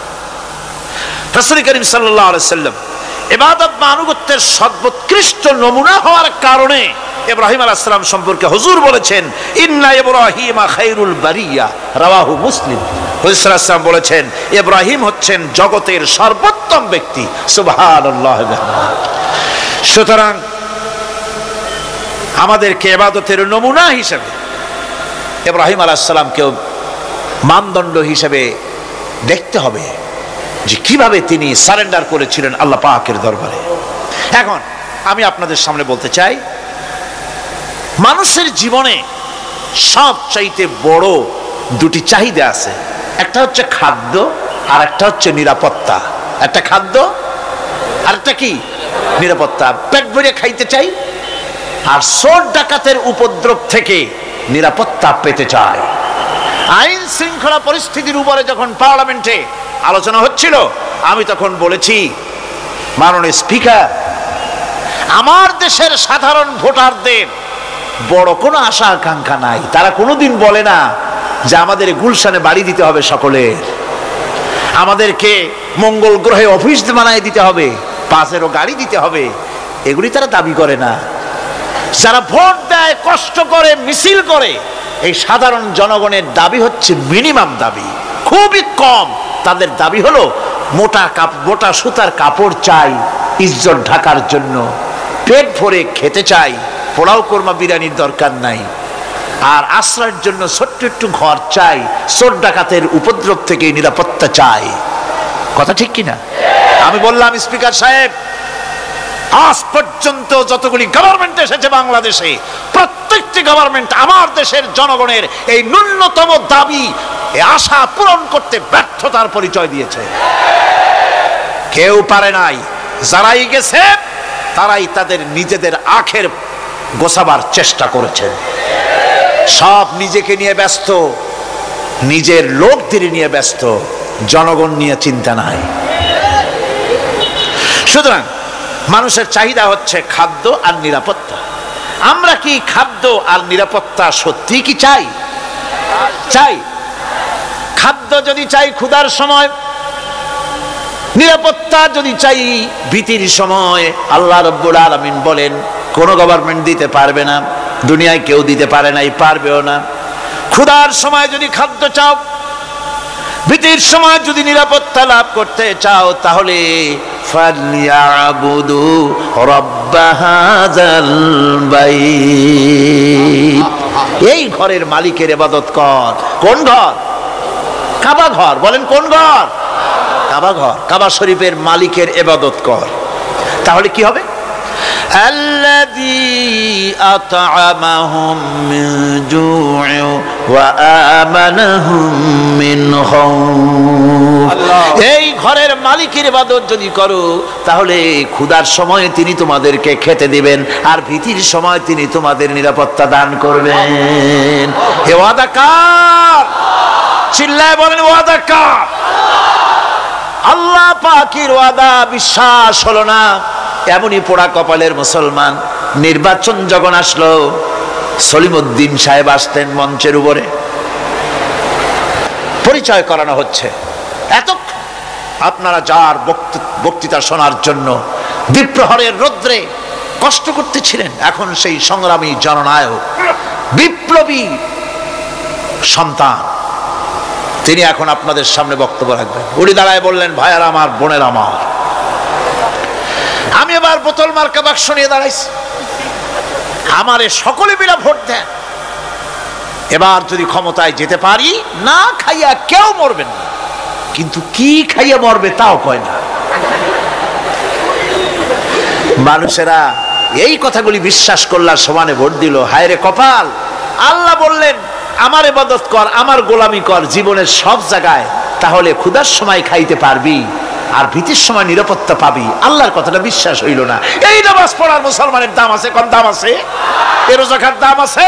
এ মুসলমান দাবি করার দাম আছে? আল্লাহ রাব্বুল আলামিন তিনি পরিষ্কার করে বলছেন, এই ঘরের মালিকের ইবাদত করো, তিনি ক্ষুধার সময়ে খেতে দিবেন, আর তিনি তোমাদেরকে ভীতির সময় নিরাপত্তা দান করবেন। চাউলের অভাব হবে না, পাটের অভাব হবে না, খাদ্যের অভাব হবে না, কারণ দুটি জিনিস যদি তোমরা করতে পারো, খাবারের অভাব হবে না। ওয়ালাউ আন্না আহলাল কুরা আমানু ওয়াত্তাকাউ লাফাতাহনা আলাইহিম বারাকাতিম মিনাস সামাই ওয়াল আরদ। দেশের লোকেরা, জনপদের লোকেরা যদি দুইটা কাজ করে, এক নম্বরে হলো আমার উপরে ঈমান আনবে, দুই নম্বরে হলো আমাকে ভয় করার নীতি অবলম্বন করে যদি চলে, তাহলে ওই দেশের মানুষের জন্য আকাশ আর জমিনের সব বরকতের দরজা আমি আল্লাহ খুলে দেব। আল্লাহর ওয়াদা। আল্লাহ পাকের নিকট মানুষের সবচাইতে বড় দাবি কি? আল্লাহর কাছে মানুষের সবচাইতে বড় দাবি কি করতে পারেন? পারেন না। আল্লাহ পাকের কাছে মানুষের শ্রেষ্ঠ দাবিটা আল্লাহ নিজেই শিখাই দিয়েছেন। আমার কাছে দাবি কর, ইহদিনাস সিরাতাল মুস্তাকিম। আয় আল্লাহ, একটা সোজা, একটা সরল রাস্তা আমারে দাও, একটা সহজ পথ আমারে দাও। এই কথা সূরা ফাতিহা দাবি করার পর আল্লাহ রাব্বুল আলামিন এই অভিনন্দনের জবাবে, 7টা বাক্যের অভিনন্দনের জবাবে আল্লাহ রাব্বুল আলামিন 30 পারা কোরআন শরীফ নাজিল করে দিলেন। সূরা ফাতিহার এই সওয়ালের জবাবে আল্লাহ পাক বললেন ওয়া আনি'বুদুনি হাযা সিরাতুম মুস্তাকিম। সোজা রাস্তা চাও, আমার গোলামি করো, ইবাদত করো। সব জায়গায় ইবাদত, গোলামি করাই লাগবে। আমার কাছে সোজা রাস্তা চাও, সোজা রাস্তা হলো আমার গোলামি করা। কার গোলামি? বেহেশতে যেতে চান? আমি আস্তে জিগাইলাম বলে আপনারাও আস্তে জবাব দিলেন। বেহেশতে যেতে চান? সুবহানাল্লাহ। এমন কোন মানুষ আছে নাকি যে বেহেশতে যেতে চায় না, মদ খোর যাইতে চায়? সবাই, আমরা সবাই বেহেশতের আশা করি, ঠিক কিনা? আল্লাহ রাব্বুল আলামিন বলেন বেহেশতে যদি যেতে চাও তাহলেও ইবাদত করা লাগবে, ইবাদত ছাড়া জান্নাতে যাওয়া যাবে না। ফাদখুলি ফি ইবাদি ওয়াদখুলি জান্নাতি। সর্বপ্রথম আমার বান্দার মধ্যে দাখিল হয়ে যা, আমার গোলামির মধ্যে দাখিল হওয়া, আমার গোলাম হয়, এরপরে আমার জান্নাতে চলে যা। আগে গোলাম হবি, তারপরে কোথায় যাবি? জান্নাতে যাবে। আগে গোলাম হ, আগে গোলামির খাতায় নাম লেখা, আগে সত্যিকারের আমার বান্দা হ, গোলাম, এরপরে জান্নাতে যাওয়া যাবে। জান্নাতে যাইয়া আল্লাহর সাথে কি দেখা করতে চাই? আল্লাহর সাথে দেখা করতে চাই। আল্লাহ রাব্বুল আলামিন বলেন ফামান কানা ইয়ারজু লিকা রাব্বিহি ফালইআমাল আমালান সালিহান ওয়া লা ইউশরিক বিইবাদাতি রাব্বিহি আহাদা। তোমাদের মধ্যে যদি কেউ আল্লাহর সঙ্গে, তার রবের সঙ্গে যদি কেউ দেখা করতে চায় তাহলে সে যেন ভালো ভালো কাজ করে, নেক কাজ করে, আর তোমার রবের সাথে অর্থাৎ আল্লাহ রব্বুল আলামিনের সাথে ইবাদতের মধ্যে যেন কাউকে শরীক না করে। শিরক যদি না করো, খাঁটি গোলাম, খাঁটি বান্দায় যদি পরিণত হতে পারো, কিয়ামতের দিন আল্লাহ রব্বুল আলামিনের সঙ্গে দিদার নসিব হয়ে যাবে। এই গোলামি করব কতদিন? কতদিন গোলামি করব? এই প্রশ্নের জবাবে আল্লাহ রাব্বুল আলামিন কোরআনে কারীমের মধ্যে জবাব দিয়ে দিয়েছেন ওয়া'বুদ রাব্বাকা হাত্তা ইয়াতিয়াকাল ইয়াকিন। মৃত্যু পর্যন্ত, যতক্ষণ না নাক দিয়ে শেষ প্রশ্বাসটি, নিঃশ্বাসটি বেরিয়ে যাচ্ছে, ততক্ষণ পর্যন্ত আনুগত্য, গোলামি সবটা হবে কার? জোরে চিল্লায় এখন কার? এই গোলামি জীবনের সব ক্ষেত্রে করতে পারলে আমরা মুসলমান, আর করতে না পারলে মুসলমান নামে মুনাফিক। না পারলে কি? মুনাফিক। বন্ধুগণ, ইয়াকা নাবুদু পর্যন্ত বলে ওয়া ইয়াকা নাস্তাইনের কথাটা শোনাচ্ছি। সূরা ফাতিহার ভিতরে আমরা পড়ি, পড়েন আমার সাথে, ইয়াকা না'বুদু ওয়া ইয়াকা নাস্তাঈন। আয় আল্লাহ, একমাত্র তোমার গোলামি করি আর একমাত্র তোমার কাছে সাহায্য চাই। তুমি ছাড়া কারো কাছে সাহায্য? এটা কি ঠিক? এটা কি আমাদের মনের কথা, ঈমানের কথা? আল্লাহ করুন, আল্লাহ করুন, বলি আমিন। হাদিস শরীফে বলা হয়েছে ইজা সাআলতা ফাসআলিল্লাহ ওয়া ইজা ইসতাআনতা ফাসতাইন বিল্লাহ। কিছু চাইতে হলে আল্লাহর কাছে চাও, কিছু বলতে হলে, ভিক্ষা করতে হলে আল্লাহর কাছেই ভিক্ষা করো। কার কাছে ভিক্ষা করবেন? আল্লাহর কাছে বলুন। আমার বন্ধুগণ, আমি আমার ঈমান থেকে কথা বলি, আমি আমার ঈমান থেকে কথা বলি। কোরআন এবং হাদিস পড়ে যতটুকু আল্লাহ বোঝার তৌফিক দিয়েছেন সেই কথাগুলি পেশ করার জন্য চেষ্টা করি। বন্ধুগণ, এদিক ওদিক কোনো দিকে না ঘুরে মসজিদে যান, মসজিদে গিয়ে নামাজ পড়েন, আর আল্লাহর কাছে হাত পেতে আল্লাহরে বলেন। সেজদা গিয়া যখন রব্বুল আলামিনের দরবারে কিছু চাইবেন, হুজুরের কাছে জিজ্ঞেস করা হয়েছে, হুজুর, বান্দা কখন আল্লাহর নিকটবর্তী হয়ে যায়? আল্লাহর নবী বলেছেন, বান্দা যখন সেজদা দেয় তখন বান্দা একেবারে আল্লাহ পাকের কাছে চলে যায়। আল্লাহর কাছে চান, যা দরকার, ছেলে নাই, মেয়ে নাই, বউ নাই, অথবা চাকরি নাই, প্রমোশন চাই, ব্যবসায় উন্নতি চাই, যা দরকার কাকে বলবেন? মনটাকে পরিষ্কার করুন, আজকে মনটাকে সাফ করুন, সমস্ত দুর্বলতা থেকে মনকে উঠায় আনো, বিশ্বাস করুন, যা চাওয়ার যা বলার সবটা আল্লাহর কাছে। কার কাছে? আমি তার গোলাম। আমি কার গোলাম? আল্লাহ ছাড়া কারো কাছে আমার অভিযোগ তুলবো না, সবটা বলবো আল্লাহর কাছে। বলে দেখেন, বলে দেখেন আল্লাহ পাক কিভাবে আপনাকে সাহায্য করেন। সুবহানাল্লাহ। ভাইরা আমার, আল্লাহ রাব্বুল আলামিন রাসূল করিম সাল্লাল্লাহু আলাইহি সাল্লামকে বলেছেন, ফাইদা ফারাগতা ফানসাব ওয়া ইলা রাব্বিকা ফারগাব। যখন তুমি খালি হাত হয়ে যাবে, দাঁড়িয়ে যাবে এবং তোমার রবের কাছে মিনতি জানাবে, কিছু যখন থাকবে না, তোমার রবের কাছে দাঁড়ায় যাও আর তার কাছে মিনতি জানাও, তোমাকে আল্লাহ ভরপুর করে দিবেন। ভান্ডের কোনো অভাব নাই। আমাদের ভান্ড হচ্ছে যত দেব তত কমবে, আর আল্লাহর ভান্ড যত দেয় তত সমান সমান থাকে, মোটেই কমে না, মোটেই কমে না। সুতরাং দয়াল বাবা, বাবাজান কেবলাজান বাবা